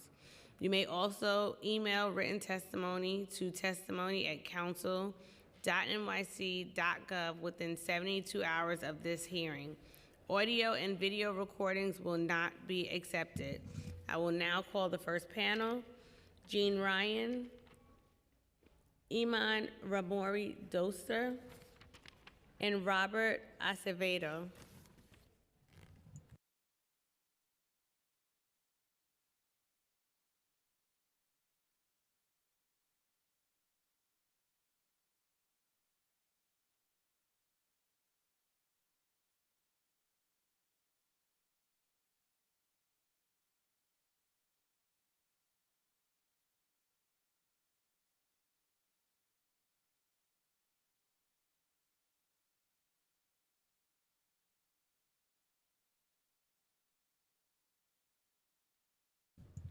Jean, you can start when you're ready.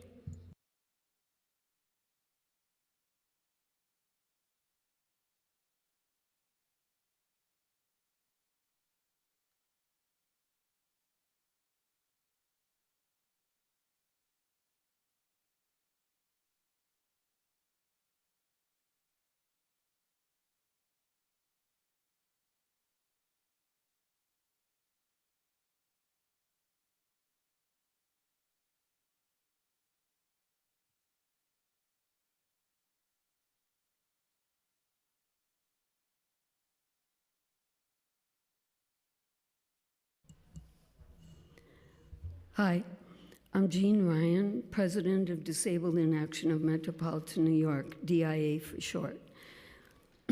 DIA has been trying to get taxi access since 1996, when we founded Taxis for All campaign. That's 29 years, and we have heard every flimsy excuse in the book for why we do not have access when we're trying to hail a cab on the street, get picked up at the airport, or book a trip through an app or call.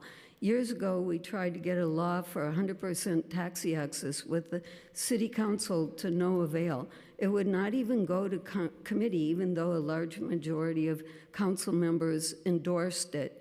We sued and got a legally binding agreement in federal court more than 10 years ago that by 2020, half the cabs would be wheelchair accessible. But it's 2025 and that goal has not been reached. Last year, Judge Daniels ordered the TLC to reach 50% accessibility again, and the TLC changed rules about length of ownership and mandatory buying of wheelchair accessible vehicles. We believe that Intro 373-2024 would again not allow the TLC to reach 50% in a timely manner, as they legally agreed to and are under court order to reach. Our disabilities, coupled with the fact that cab drivers need business, led the TLC to form Accessible Dispatch in 2018 so we can call or use an app to book a yellow cab trip. If the vehicle doesn't show up, we can call back and get a human. Accessible Dispatch has been a lifesaver for us, even though sometimes we have to wait 1 or 2 hours for a vehicle to show up. And now the TLC wants to ditch it. Why? We are asking the council for more funding to keep Accessible Dispatch and to ask the TLC why they do not enforce their own rule that drivers must pick us up. It takes only 4 to 5 minutes to secure us if drivers have the correct straps and knowledge. But drivers refuse to pick us up, refuse to secure us, and do not speak English so that we can safely communicate with them. Thank you. Thank you. And just for the record, we're adding Julia Yepes to this panel. Yepes, excuse me. Thank you for waiting. No problem. I think you're next. Hi, good morning. My name is Iman Romawi Doster, and I am the Senior Community Organizer with the Disability Justice Program at New York Lawyers for the Public Interest. Thank you, council members, for allowing me to speak this morning. On February 6th, the state legislature had a joint transportation budget hearing, which included testimony from the New York State Department of Transportation, the MTA, and various organizations from all over the state. Ron Epstein, president and CEO of the New York Material Construction Association, talked about the need for the protection of our environment and the role electric vehicles can play in doing that. And a few people mentioned accessibility for people with disabilities like myself. Yet no one married the two. We need to talk about accessible transportation in a holistic way that includes everyone. Intentional language, including people with disabilities, matter. Why hasn't the TLC taken broader action to develop an accessible electric vehicle like when they did with the Taxis for Tomorrow in 2009? Why is the TLC conducting studies on the costs, challenges, and opportunities related to the use of electric for-hire vehicles without considering the need for accessibility? It's the responsibility of every government agency across New York State to ensure access for people with disabilities, including the TLC. New York Lawyers for the Public Interest strongly supports a council resolution in favor of a statewide surcharge on inaccessible Ubers and Lyft trips and the establishment of a green and accessible transportation authority to support accessibility and electrification in the for-hire vehicle and paratransit fleet. New York City is one of the largest markets in the world for multi-billion-dollar rideshare corporation Uber and Lyft. Our local government should take a proactive leadership role in requiring this industry to develop and adapt vehicles that are both fully accessible and zero emission. As someone who uses for-hire vehicles frequently through the MTA's Accessoride on-demand pilot program, and a person who uses manual wheelchairs for my residual limbs when they're sore or when my lupus is extra aggressive, which happens the more and more I get older, I can tell you that I am worried about wheelchair users being left out once again. Electric vehicles, cleaner air, and moving from fossil fuel combustion are vital to disabled New Yorkers. I, along with other advocates, want to be involved with this planning as they directly affect our lives and how much or little we can participate in work, school, doctor's appointments, social events, and more. Let's make our city more accessible, not less. That's the equitable thing to do. Thank you. Thank you. Thank you. Robert? Okay, my name is Robert Acevedo from Disabled in Action. As I testified at last month's virtual meeting, getting rid of accessible dispatch means getting rid of the human element, which is very important to many of the disabled and non-disabled, including many tourists. It's very important for the image of this city. I still think that this decision is about money and the result of the TLC being forced in court to do what they said in a previous settlement. As usual, the disabled are being penalized while being told that by the TLC that what they are doing is best for the disabled. Once again, if it ain't broke, don't fix it. As for an amendment requiring taxis and for hire vehicles to display a decal warning passengers to look for cyclists and e-scooters when opening the door, this is essential, as many disabled and non-disabled are endangered by these unlicensed cyclists and e-scooters. When discussing this amendment, the visually impaired and deaf should be mentioned as they are impacted by these unlicensed cyclists and e-scooters which refuse to make a sound announcing their impending arrival. Thank you very much. Thank you. Julia?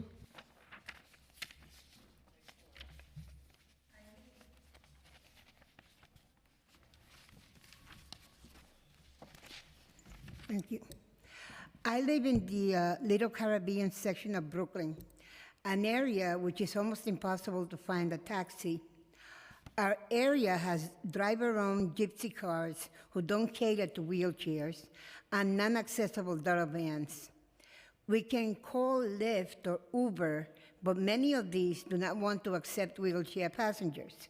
And if they do, their demeanor is rude, abusive, and or say they can't speak English, creating more stress and frustration, which always endangers my well-being. When I call accessible dispatch, I get service by humans.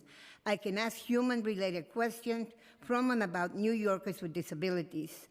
Accessible dispatch employs a New York-based disabled staff who also speaks and understands English. In short, accessible dispatch experiences and feels my needs. Seems that whenever people with disabilities find the door slightly open, that can make our day, job, or outing more fruitful and enjoyable, it starts to close once again before it completely opens. No one is above a disability-free future. Becoming disabled will always be an equal opportunity employer. The accessibilities we establish in our city today will be the ones you might use tomorrow. Thank you. Thank you. We'll now hear from the next panel. Wen Chin, Richard Cho, Carmen Cruz, Allison Langley, Badhavi Desai, Semakara Sieges,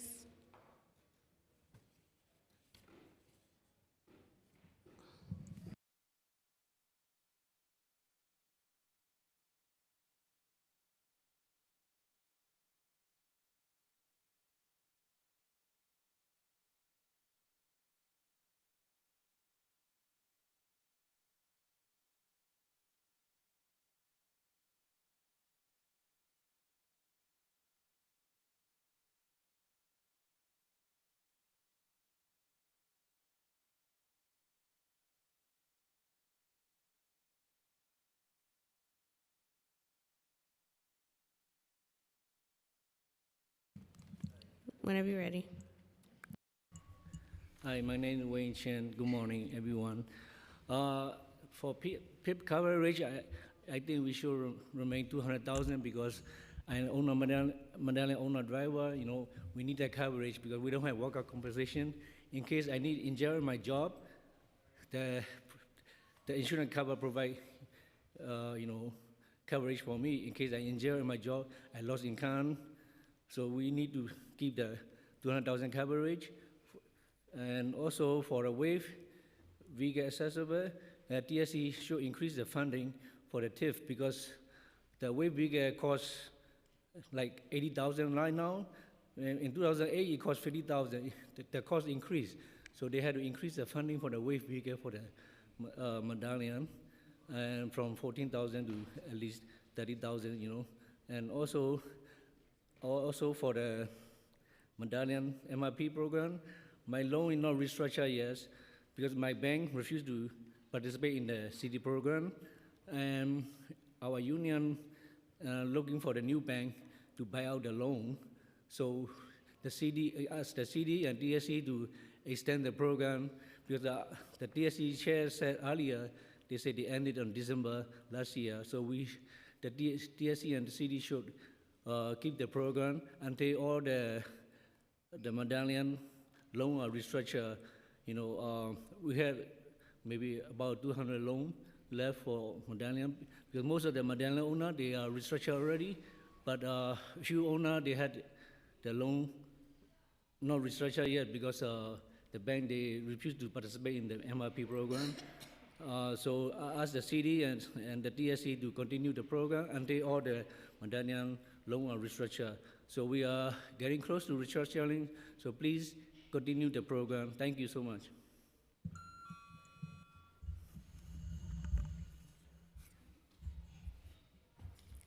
Hi, good morning, Madam Chair and everyone. My name is Richard Chow. I'm driving the taxi for 19 years. I'm an owner driver, member of the New York Taxi Workers Union. In 2001, me and a lot of drivers, 15-day hunger strike to win the MRP program. In 2013, I had an accident. Someone hit my cab. The guy hit me, TSC plate license 2. The other side insurance paid me the damage but by the young lady sitting in my cab, and she said she's pregnant, she lost a baby, she sued me, and she sued the American Transit, also sued the other side of the insurance. A few months later, they negotiate and close the case, and you can imagine how risky the lower the coverage of 50,000.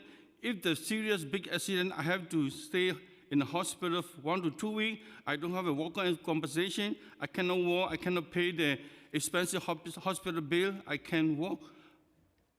And then now yesterday I saw the news. I heard the news that the Super Bowl made 22 crash yesterday. You can imagine how dangerous is it. I cannot walk yesterday. I stay home. The City Council pay no fault insurance lower the coverage from 200,000 to 50,000, saving the premium only $600 per year, give up 150,000 in coverage to the save $50 a month. It's a dangerous bill. The bill is very risky for the driver, personal access, medallion, my medallion, home, and property. Driver need more extra coverage to protect the driver without loss the job, and the driver can get the peace of mind to taking care of the family and then let the driver survive. Thank you.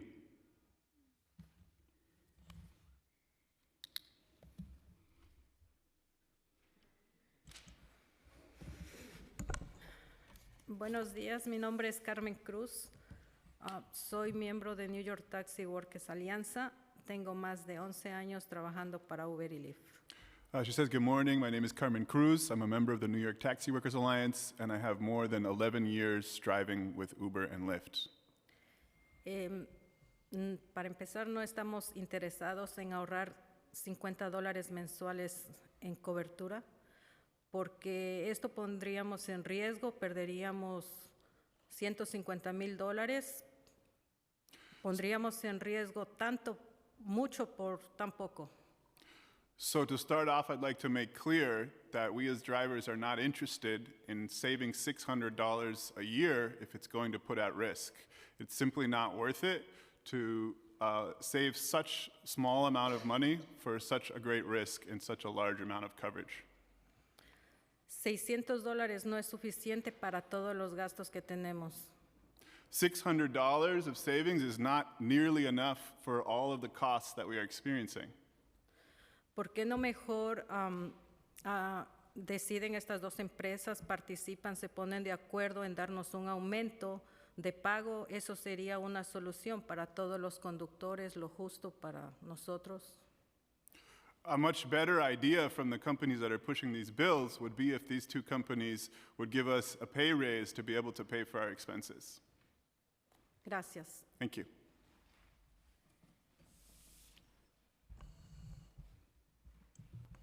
Good afternoon.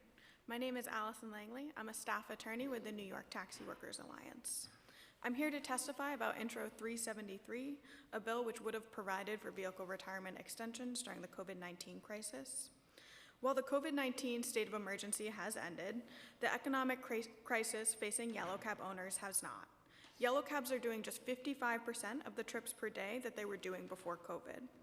NYTWA urges the City Council to revisit the issue of helping drivers with vehicle expenses while they are struggling to bring in enough revenue to purchase a new car. The lack of post-COVID recovery has been exacerbated by the recent court order, which requires that all owner-drivers put a wheelchair-accessible vehicle or a WAVE on the road. The New York Taxi Workers Alliance supports the goal of an accessible fleet, and the transition must not be so costly that it pushes drivers out of the industry. A WAVE, as you heard from Wayne Chin, is twice as expensive as a standard vehicle. Owner-drivers need financial support from the city.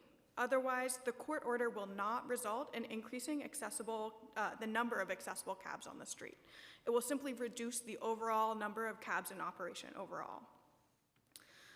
While the Taxi and Limousine Commission does provide some limited benefits from the Taxi Cab Improvement Fund, or TIF, which is funded by a surcharge on taxi trips, the fund not only fails to fully cover the difference in purchase and operational costs, but is going to become insolvent this year. You heard earlier today from the chair of the TLC as he testified about the limited funds available and the difficult decisions they had to make to try to increase the benefit upfront. What he did not tell you is that even at the current benefit rates, the fund will be insolvent by the end of the year. In addition, while we appreciate the TLC's attempts to increase the upfront benefits to help drivers purchase vehicles, those increases come at the cost of reducing the overall benefit rate and the benefits that drivers would receive year after year of maintaining a WAVE in operation. NYTWA urges the City Council to find other funding to support owner drivers as they work to meet the accessibility mandate. This would allow TIF benefits not only to be maintained at their current level, which as I've said is insufficient, but also to increase it. This funding would not only ensure that thousands of drivers would be able to keep their jobs driving yellow cabs, but would also ensure that the many passengers who need an accessible taxi cab have access to one when they need it. Thank you. Thank you.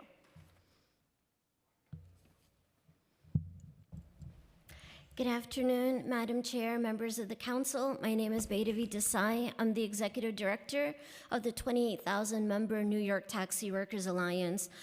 First, to speak on Intro 1050. We are really concerned because, as Wayne said, yellow cab owner drivers do not have workers' compensation coverage.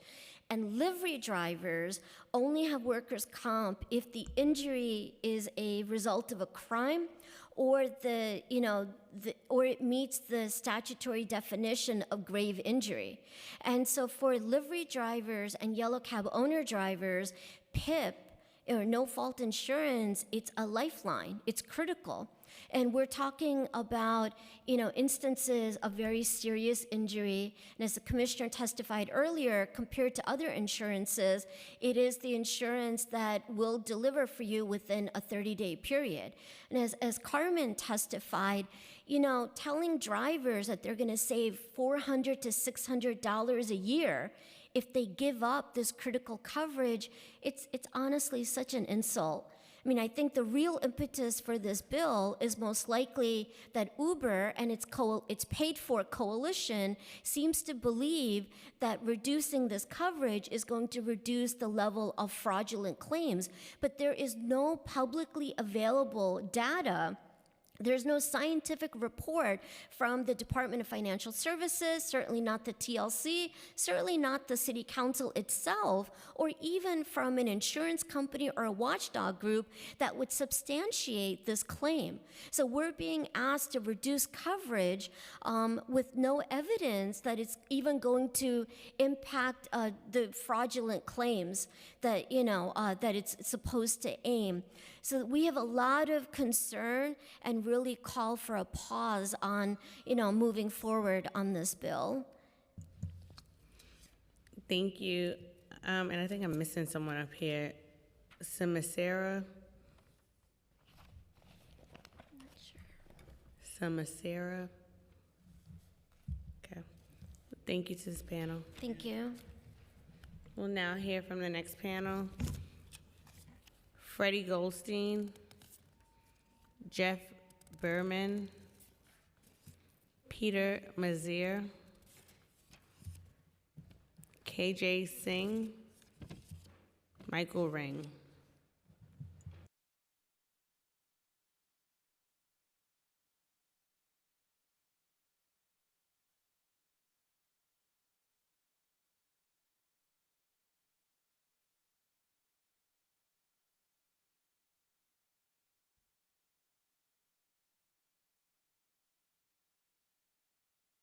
Get whenever you're ready, Freddie Goldstein. Sorry. Okay. Good morning, Chair Brooks Powers and members of the committee. My name is Freddie Goldstein, and I'm testifying today in support of Intro 1050. This bill is really about the drivers. It is the drivers who pay for their insurance in New York City, and it is the drivers who bear the cost of unnecessary high insurance requirements. New York City for-hire vehicle drivers are required to carry 4 times more personal injury protection insurance than any other driver on the road. And yet TLC data tells us that their rate of serious crash is extremely low. In fact, in 2024, the TLC reported fewer than 1 serious crashes per month on average for for-hire vehicle drivers. Further, this coverage is largely duplicative. Uber and Lyft drivers are covered by the Black Car Fund, which pays out before personal injury protection. Since the Black Car Fund pays out first, drivers have even less need for PIP than other New York drivers. Additionally, passengers, pedestrians, and other drivers would be covered under a driver's liability insurance, which covers $100,000 per person and would not be impacted by this legislation. While we do not have data for New York City specifically, we know that in New York State, where we cover the insurance on behalf of drivers, 98% of settled claims were for under $50,000 for accidents from 2021 and 2022. New York City's for-hire vehicle market is in crisis, an issue that primarily must be addressed by the state. So far, the governor's solution is for insurers to raise rates. Since 2024, drivers have already seen anywhere from a 10 to 20% increase on average. The governor's budget makes clear this is just the beginning. Drivers will continue to see large rate increases for years to come. Reducing PIP requirements from $200,000 to $50,000 per person is the only related action the council can take, and it would save drivers around $600 annually. I hope you pass 1050 on behalf of drivers, riders, and the millions of New Yorkers who rely on for-hire vehicles. Thank you for your time.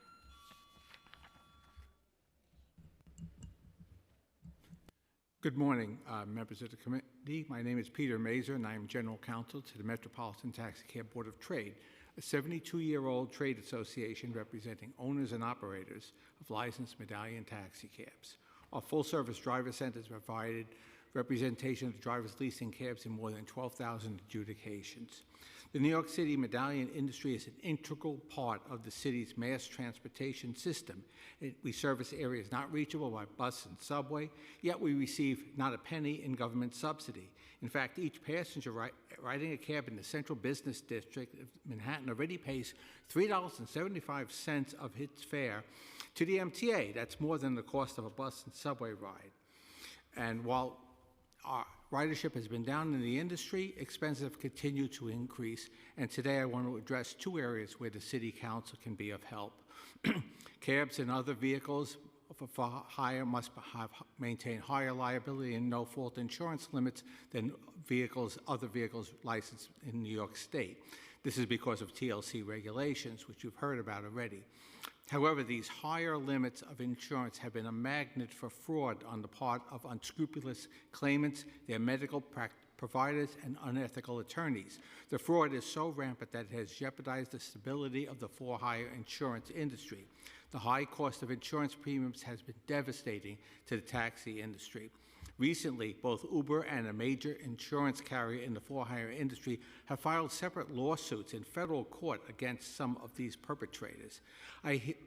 These suits highlight the types of fraudulent claim activity burdening for-hire vehicle insurance carriers and the scope of the problem.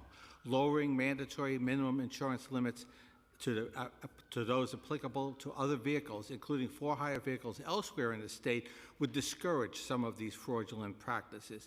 Intro 1050, under consideration today, would help achieve this result by prohibiting the TLC from mandating higher limits. Persons injured in accidents would still be protected, as the TLC and the state both strictly enforce and mandate insurance coverage.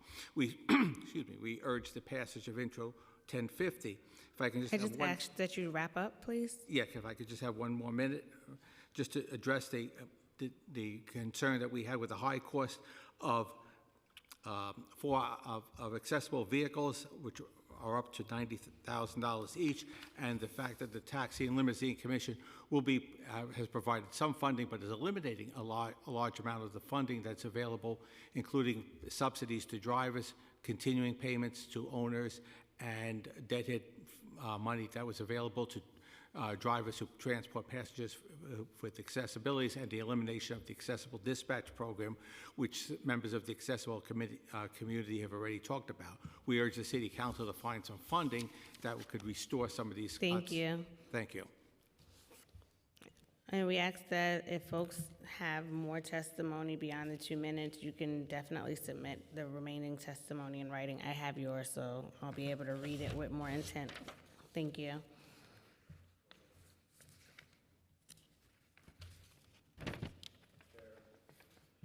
Microphone, please. There we go. Chair Brooks Power, members of the committee, I'm Jeff Berman, Director of Public Policy at Lyft. Nice to speak to you this afternoon.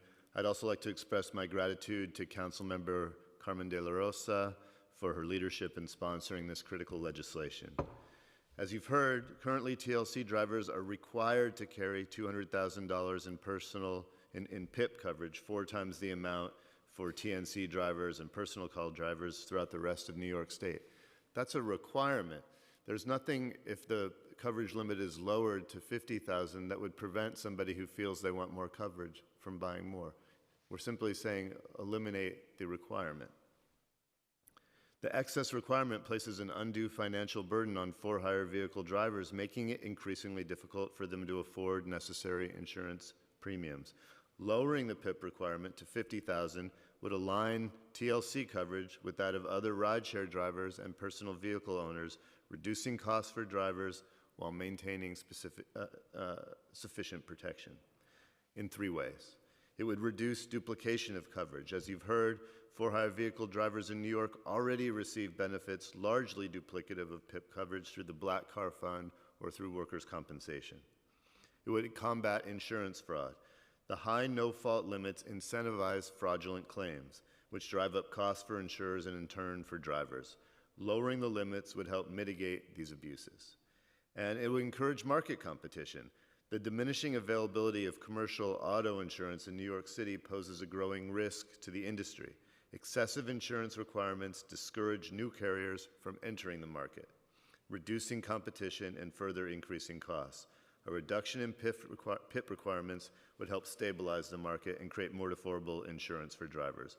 The current state of commercial auto insurance in New York City creates significant challenges for for-hire vehicle drivers, including Uber, Lyft, and yellow taxis. While no single policy solution will change or fully resolve these challenges, lowering these requirements is smart practical, and necessary. I urge the City Council to support this important reform to bring much-needed relief to licensed drivers. Thank you for your time and consideration. How do you see this bill combating fraud? The way it's been explained to me is that when you have coverage limits that are higher than needed, there's now a pot of money that nefarious actors find alluring and try to go after. And who would those actors be? Is it the driver or the victim? The alleged victim or their attorneys.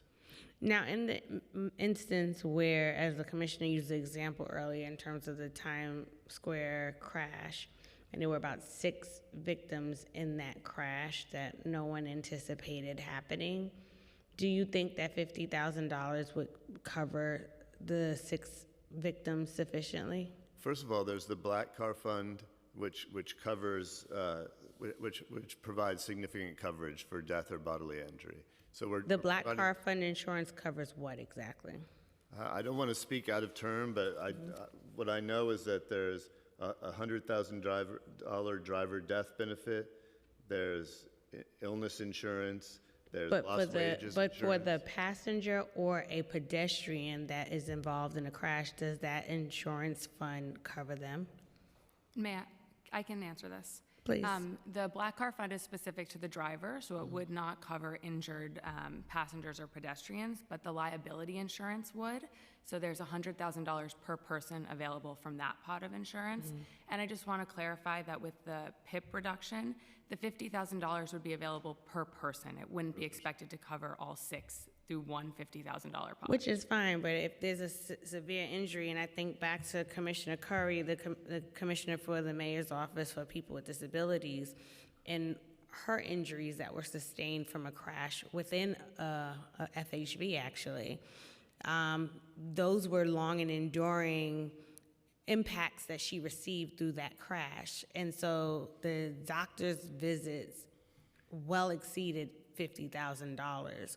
So what gets activated? And I would argue it goes past $150,000. So what else is in the, what else are the drivers able to use to be able to cover this so that it doesn't kick over to someone who, was a victim in it all?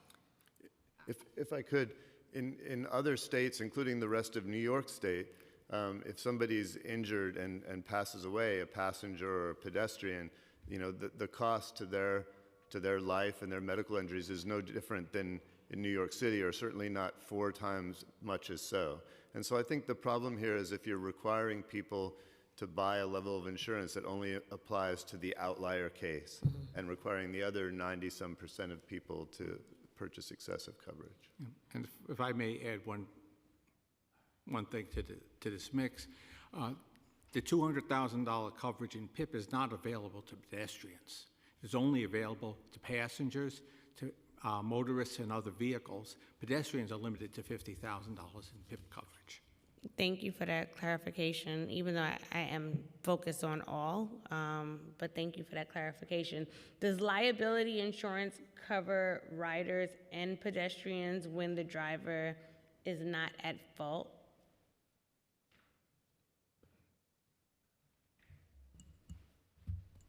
Well, I'll answer that. No fault is exactly what it says. It covers everybody that's eligible to be covered, irrespective of fault. So if you're in a cab and the other motorist is at fault, no fault will cover you. If you're a pedestrian, whichever car was involved in, you don't have to determine who was at fault. Did the car go through a red light, or did this car make a turn? Did this car come too close to me? If you're hit, you'll be covered, and it doesn't really matter. It doesn't matter. We don't assess liability. That's the whole point of no fault. And the panel before this panel were a panel that included drivers that were clear that they did not feel this would be helpful. They had concerns about what that meant for them in the event of a crash. And so hearing from the drivers directly, I just want to give an opportunity for you to respond to the concerns that they raised. I was listening to them, and my reaction was that oftentimes people purchase insurance beyond the limit of what they're required to purchase because they feel that they would rather spend more money and lower their risk even for an unlikely event, and people are welcome to do that. What we're talking about is what the required minimum coverage is, not putting a cap on some maximum. So if you're a driver who wants to make sure you're covered for some unlikely scenario, you can purchase more insurance. Even though the mass amount of drivers, if they're not required, will likely not, because there are some that would like to cut costs. But then that goes into my next I question. agree with you. That's why the bill would be a good thing. So my next question is, if we were to reduce no-fault insurance, then does that put passengers at more risk? No, because we believe that there is both sufficient additional coverage through liability, which would cover in the question you were asking about earlier, liability would step in and cover. And that's in the that case. 100,000? Yes, and then there's also the uninsured, underinsured motorist coverage that is available to passengers. And Do you have an idea of what the cost is for an emergency room visit on average? I don't have that information, no. I do, since I recently experienced it. A cost for an emergency room visit is about $1,000. $1,000. But if you, not if you're staying overnight. Right, and then do you know if you have to stay overnight? Well, I spent 2 nights in the hospital a few months ago, and the official bill from the hospital was $27,000. And that was for 2 days? For 2 days. Okay. It wasn't a car accident. Right, it wasn't a car accident, it was for 2 days. But if someone gets into a car crash with severe bodily injury and they have to be in the hospital for 5 days and then go to therapy, Once the 50,000 in PIP, let's say 50,000 in PIP was exhausted, they would be able to bring the lawsuit and cover under the liability policy, which is 100 over 300,000. So you have additional coverage there, and that coverage you would have to show a significant injury. So if you reach the $50,000 threshold, you may be able to show significant injury.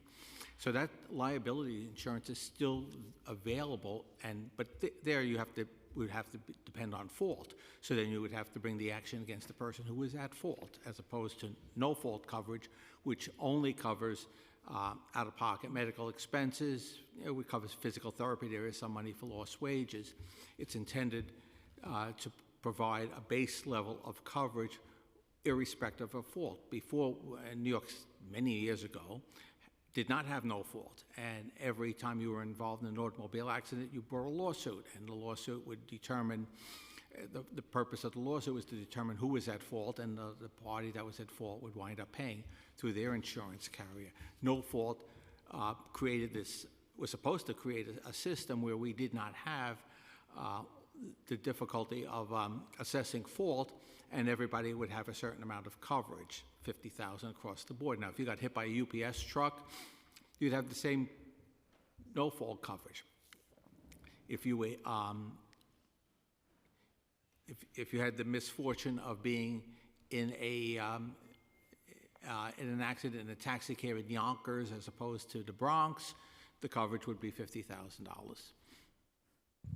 And there is other coverage, like I said, there is the liability coverage. Thank you for that. Mr. Singh?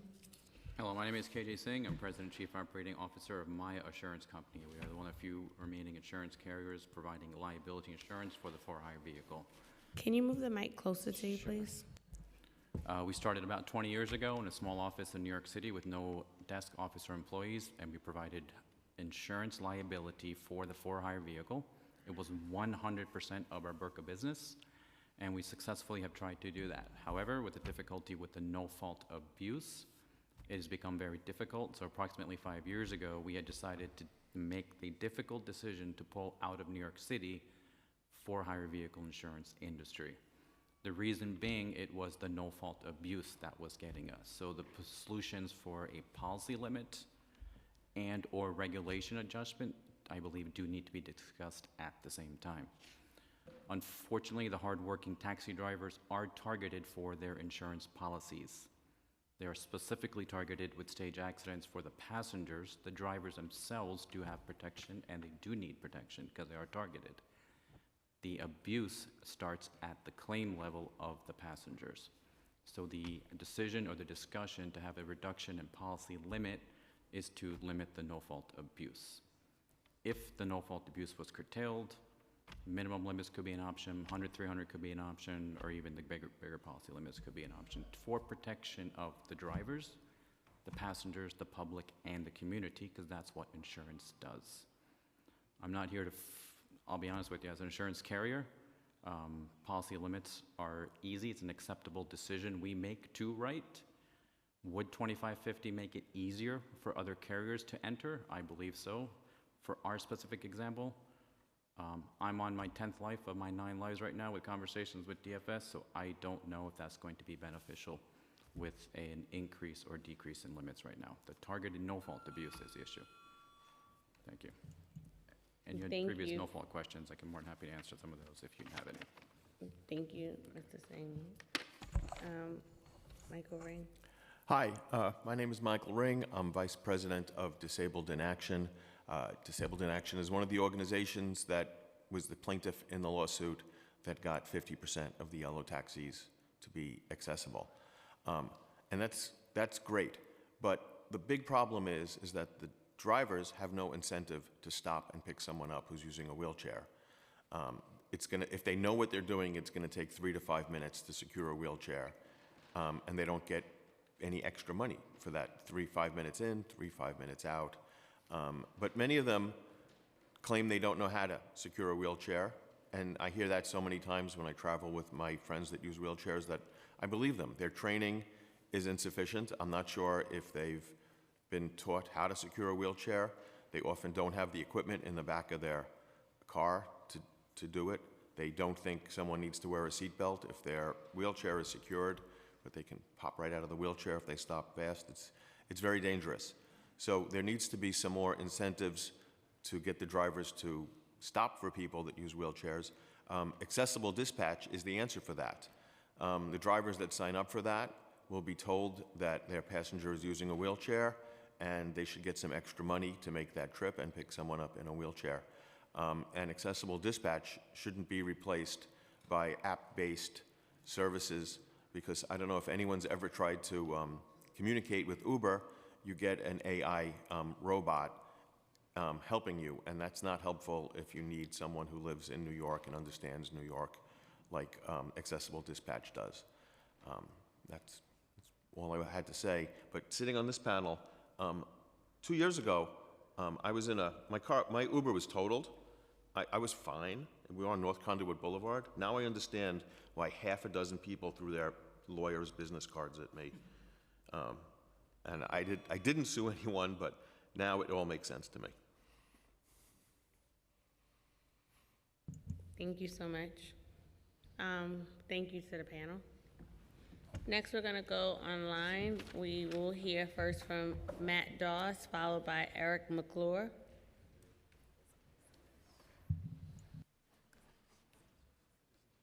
Okay. Hi, can you hear me? We can hear you. Hi. Hi, Chair Brooks Powers, good to see you, and the members of the committee. My name is Matt Doss. I am the former longest-serving New York City Taxi and Limousine Commissioner and Chair.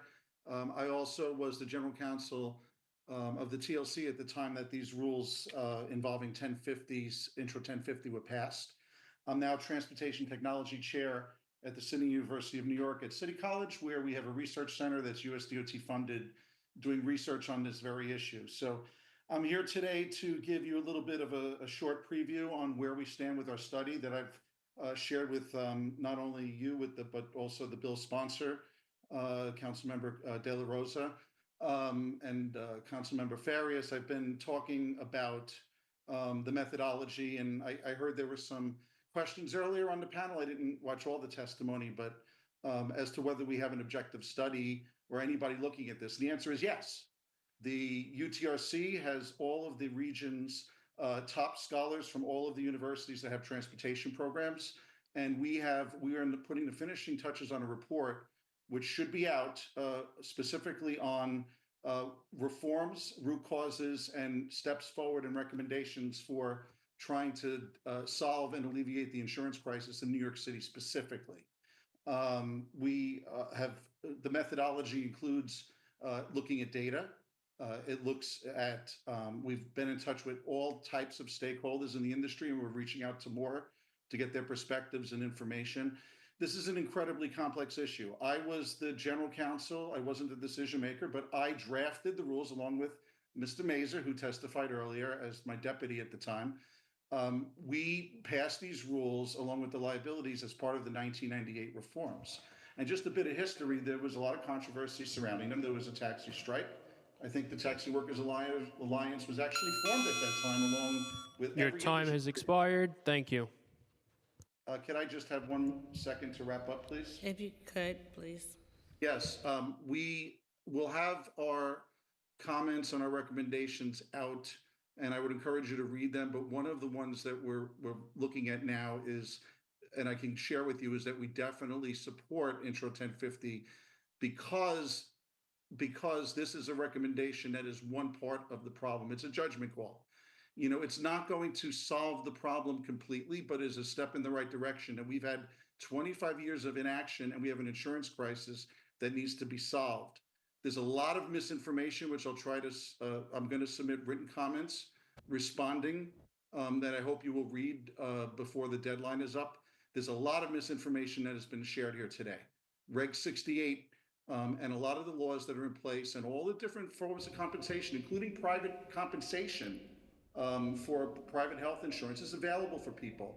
The number of people in our conclusions is very limited that benefit from this additional PIP. Additional PIP was designed for motorists who want to protect their families and buy it on top of what they have. Does not cover other pedestrians on the road, does not cover motorists and other vehicles, and the driver has ample insurance in most situations to cover their medical benefits. It does not cover pain and suffering. It is only for medical expenses, and it's only for lost wages and other types of benefits that are covered by the funds, private insurance, Obamacare. There's so few people that have ever, in our experience, reached the upper levels of the 200,000. It's a judgment call that you need to make, but if it was up to me, I would say that plus other reforms along with it will make a difference. It's not just about drivers saving some money in the short term. We need to mandate telematics and do a lot of other things. And I want to congratulate you, Chair, as well as I'd like to congratulate Councilmember De La Rosa for having the courage to move forward with this bill, because it's never a politically easy thing to do to reduce insurance. If we don't do this and other things, we're not going to have jobs or an industry to serve the people of the city. And I can tell you that based upon all the work I've done on this report, which I hope you will read, that this needs to be done as a first step. Thank you for that. But I'm here for questions offline, as you know, Chair, as always. Absolutely. Thank you. And when is the report going to be final?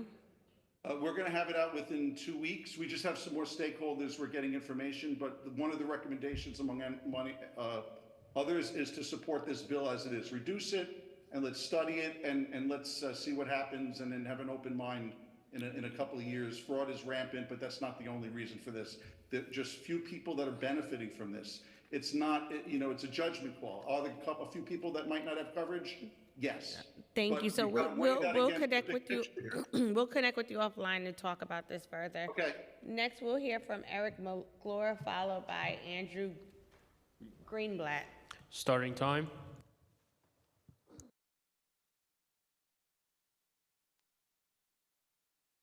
Eric, you're unmuted. Thank you. Good afternoon, Madam Chair. My name is Eric McClure. I'm the Executive Director of Streets PAC. I'm here to speak about Intro 193, which we strongly support. It would require taxis and other for-hire vehicles to display a decal reminding passengers to look for people on bicycles before opening the door when exiting the vehicle. New York State Vehicle and Traffic Law prohibits the opening of a car door into the path of moving traffic, which includes bicycles and other micromobility devices, and New York City's administrative code prohibits the opening of a car door into the path of a cyclist. Yet despite these prohibitions, dooring, as it's known colloquially, is an all too common occurrence in New York City. Dooring can cause serious injury and in the worst cases, death, most often when the victim is knocked into the path of a moving vehicle. At least one New Yorker has been killed in a dooring incident in each of the past 3 years. Kwok Kwan in Manhattan in 2022, Aziz Bek Soliv in Queens in 2023, and John Policelli in Brooklyn in 2024. The TLC has provided free anti-dooring decals for for-hire vehicles since 2012, but their display is not required. While the TLC believes their use is widespread, there's absolutely no good reason that their display shouldn't be mandated. While the safety of the person outside the vehicle is paramount, there's also a significant benefit to people inside the cab, and that liability in dooring incidents is almost always found to be completely the fault of the person opening the door, and awards to victims can amount to hundreds of thousands of dollars. This bill can both save lives and save taxi and FHV passengers money. On a personal note, several years ago, I nearly doored a cyclist when getting out of a cab near my home in Brooklyn. Luckily, the person on the bike was able to stop quickly, and I apologize profusely as someone who, given my work in advocacy, know better than to check before opening the door. Had there been a reminder decal on the door, luck wouldn't have been required to avoid a potentially catastrophic incident. We're grateful to Councilmember Gutierrez and her senior advisor, Anya Lair, for introducing this legislation, to the co-sponsors for their support, and to John Orcutt and Bike New York for conceiving the bill and working with us to advocate for it. We strongly urge the Council to pass Intro 193 as soon as possible. Thank you. Thank you. Next, we'll hear from Andrew Greenblatt, followed by Israel Acevedo. Starting time.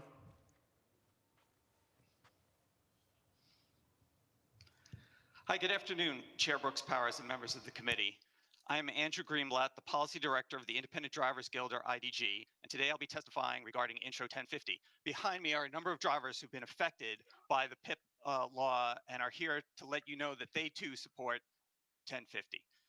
The personal injury protection market in New York for Uber and Lyft drivers is in shambles. Insolvent companies are serving 70% of the market.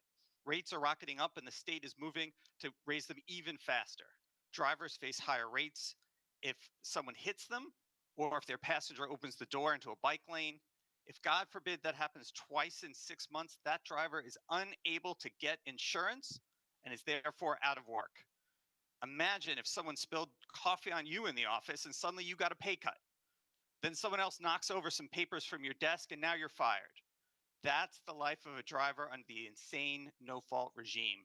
The driver never gets a trial in which they can defend themselves. They just have to live with it. Now, New York City has decided in the past to add to this misery by raising the minimum coverage for these accidents from $50,000 to $200,000. This attracts fraudsters, hucksters, and cheats, all on the back of hardworking drivers.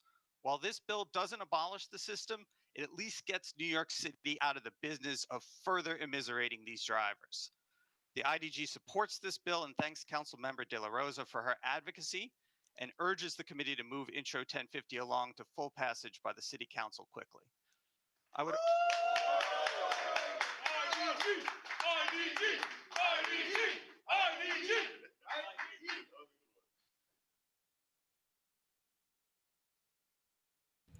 Israel Acevedo, followed by Kathleen Collins. Starting time.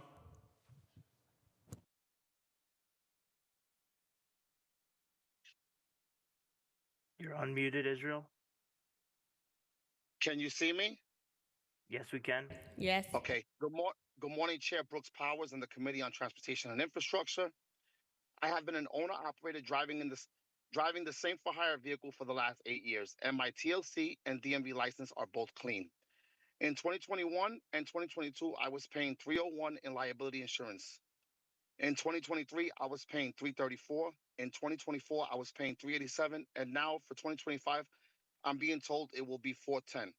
I am in support of local law to amend the administrative code of the City of New York in relation to limiting the amount of liability coverage the Taxi and Limousine Commission may require for vehicles it licenses, because we are the safest drivers in New York City, and the extremely high insurance we pay is burning thousands and thousands of drivers.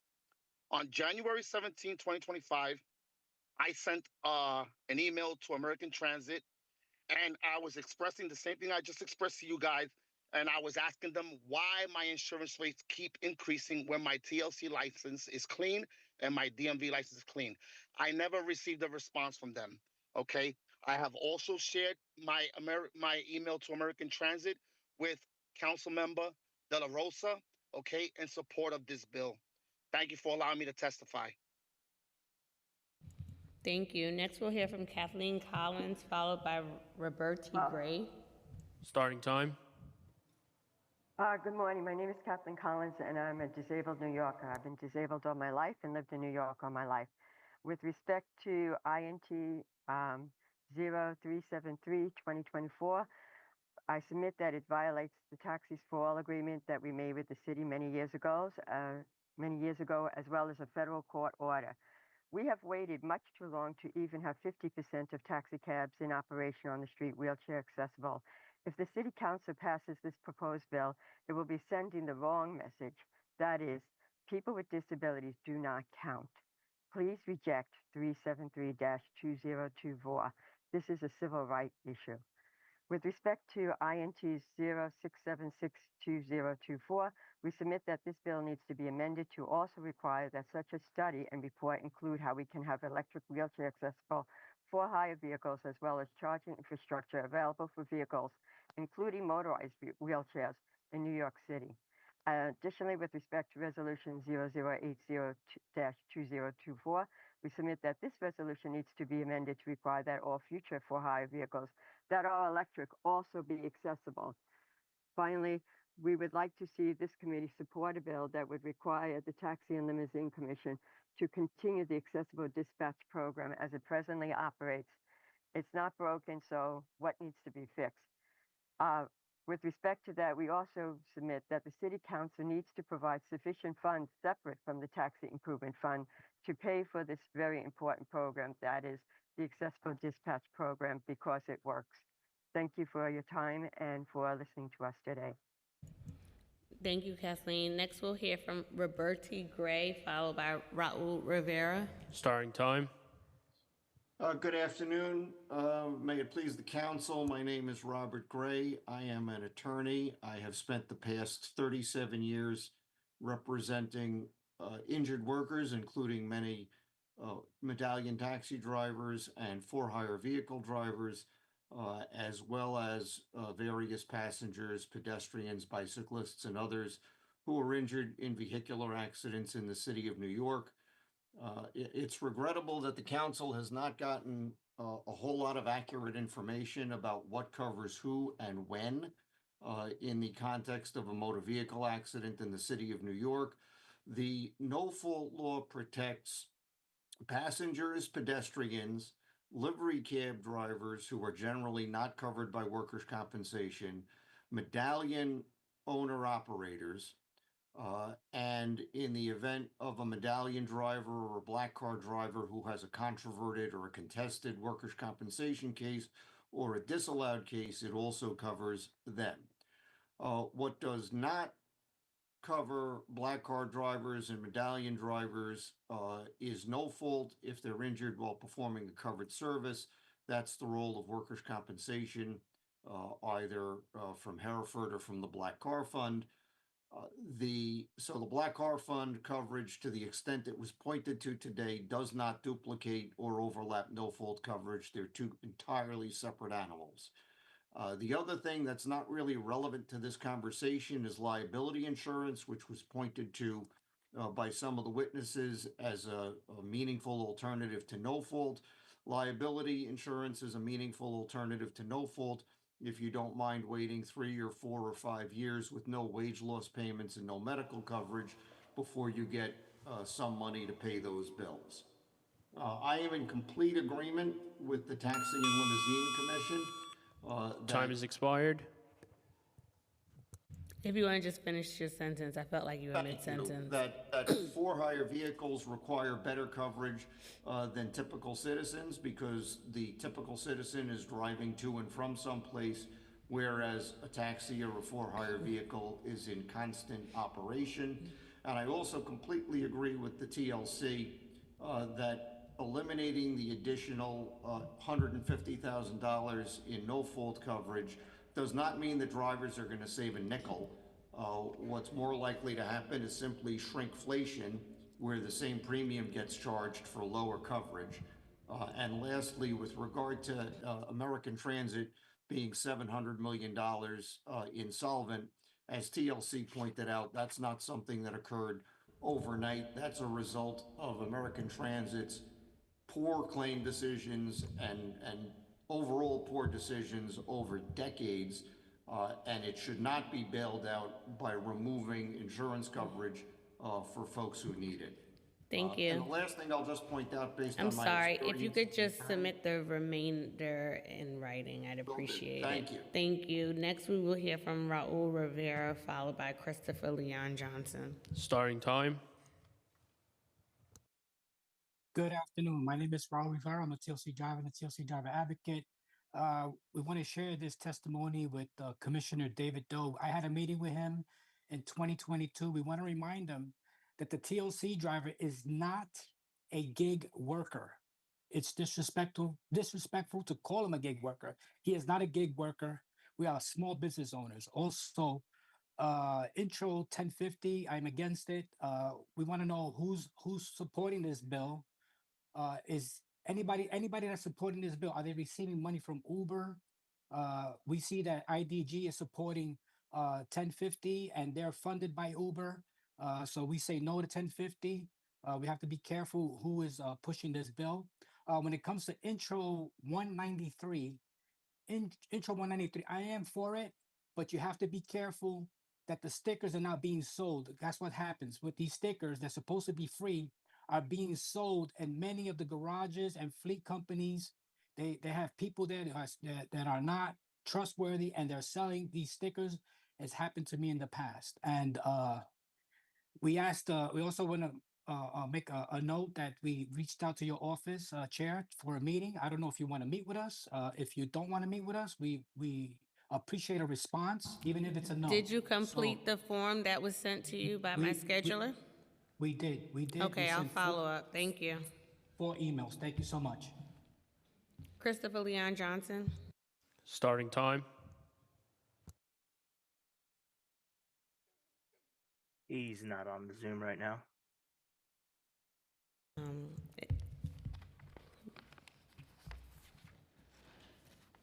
If we have inadvertently missed anyone that has registered to testify today and has yet to have been called, please use the Zoom hand function if you are testifying remotely, and you will be called in that order that your hand is raised. If you are testifying in person, please come to the dais. With that, this hearing is now adjourned. Thank you.